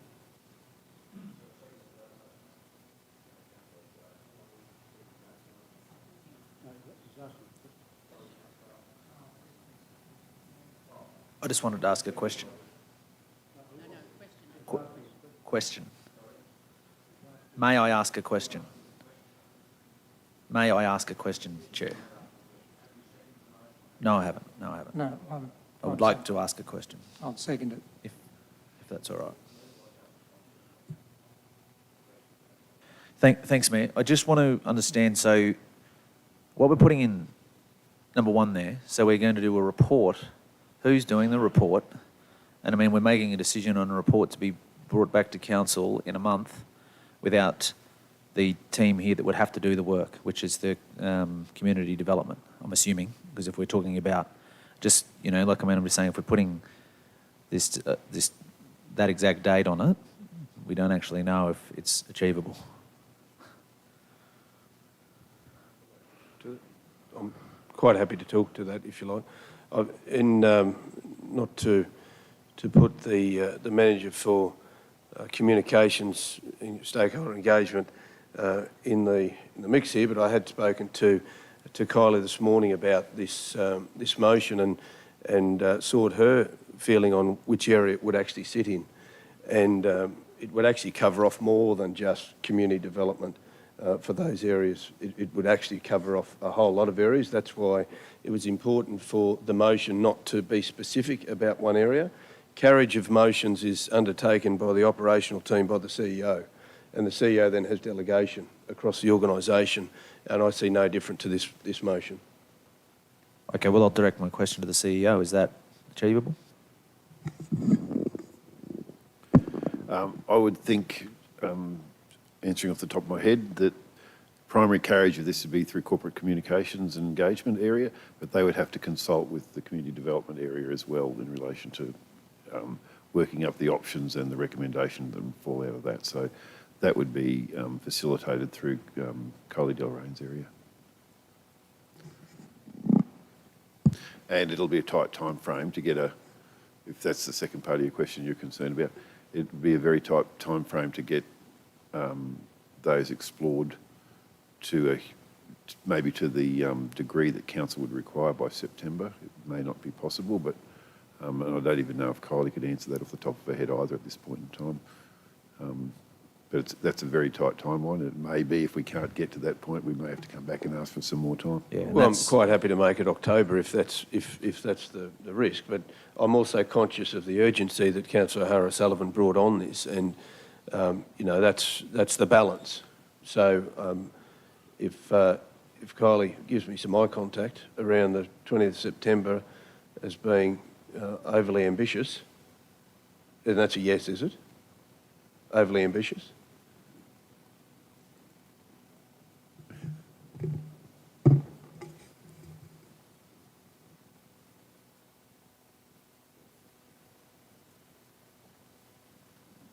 Councillor Jeff, I think in terms of putting together some options, it's really around consultation. Like, if we're looking at the ordinary meeting as an option, we're going to have to talk to governance about what that means. ICT, if we're talking about live streaming and doing all of that kind of stuff, and costing around those sorts of things. And then CDFT, if it's councillor engagement, that's where the different responsibilities lie. So I can't comment on their ability to shift. So I think if we could extend the timeframe, that would give us a little bit more opportunity, noting the urgency that Councillor Megan's put behind it. Okay, well, let's say October 25. If you're happy with that, Councillor Carl as the seconder. Yep. Okay. Any other comments around the room? Just Councillor Carl. Comment. Look, and for the variables that come along right across the business of council, if for some reason we can't make October, then we're better off doing it right than rushing it. You know, I think there's some stuff that we can improve on what we're already doing, let alone looking at other options. But it's about, The principle, that's why my question was, is this about a statutory meeting or is it about engagement? And About trying to bring that community together from an economic development point of view. And one of the things I had in mind was having a hall meeting up there, similar to the one we had all those years ago in 2012. And if that does eventuate, and I'm working with that with economic development at the moment, and the purpose of it would have been, quite singularly, to bring the groups together in an effort to promote Yarraman in a positive way, it might be a good start for just a taste of how these things work out, because I think the previous meeting we had in Yarraman worked out pretty well. So that's on the agenda, and that, if we want to broaden it, I'm quite happy to broaden it and invite everybody and just see how it goes as a trial. So any other comments around the room? The alternate motion is before you. It's been moved by Councillor McDonald and seconded by Councillor Carl. There are 2 points there. Anyone wishing to go on any further discussion? If not, those in favour? That's carried without dissent. Motion's carried.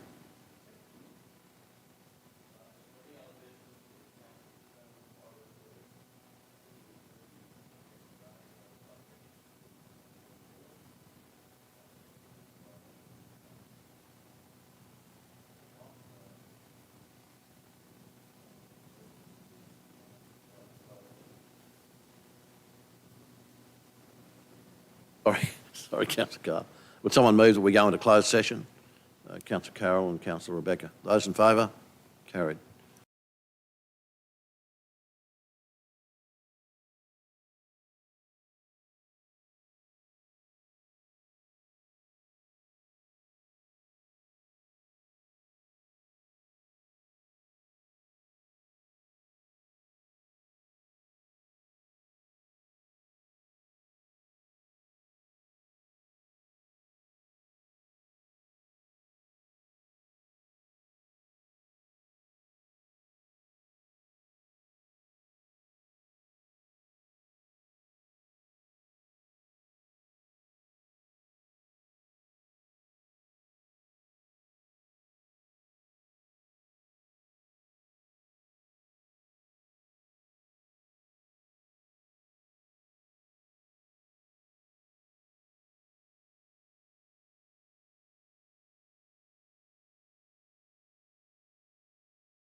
Is good. The motion that we actually need now is the receipt of the Chief Executive Officer's quarterly legal update, confidential. Councillor Shine has moved that. Second, please. Councillor McMahon. Those in favour? That's carried. Councillors, that brings a very interesting day to an end, and thank you very much for your persistence, and I think it's been a good day. We've got through an awful lot of stuff, and I'll declare the meeting closed.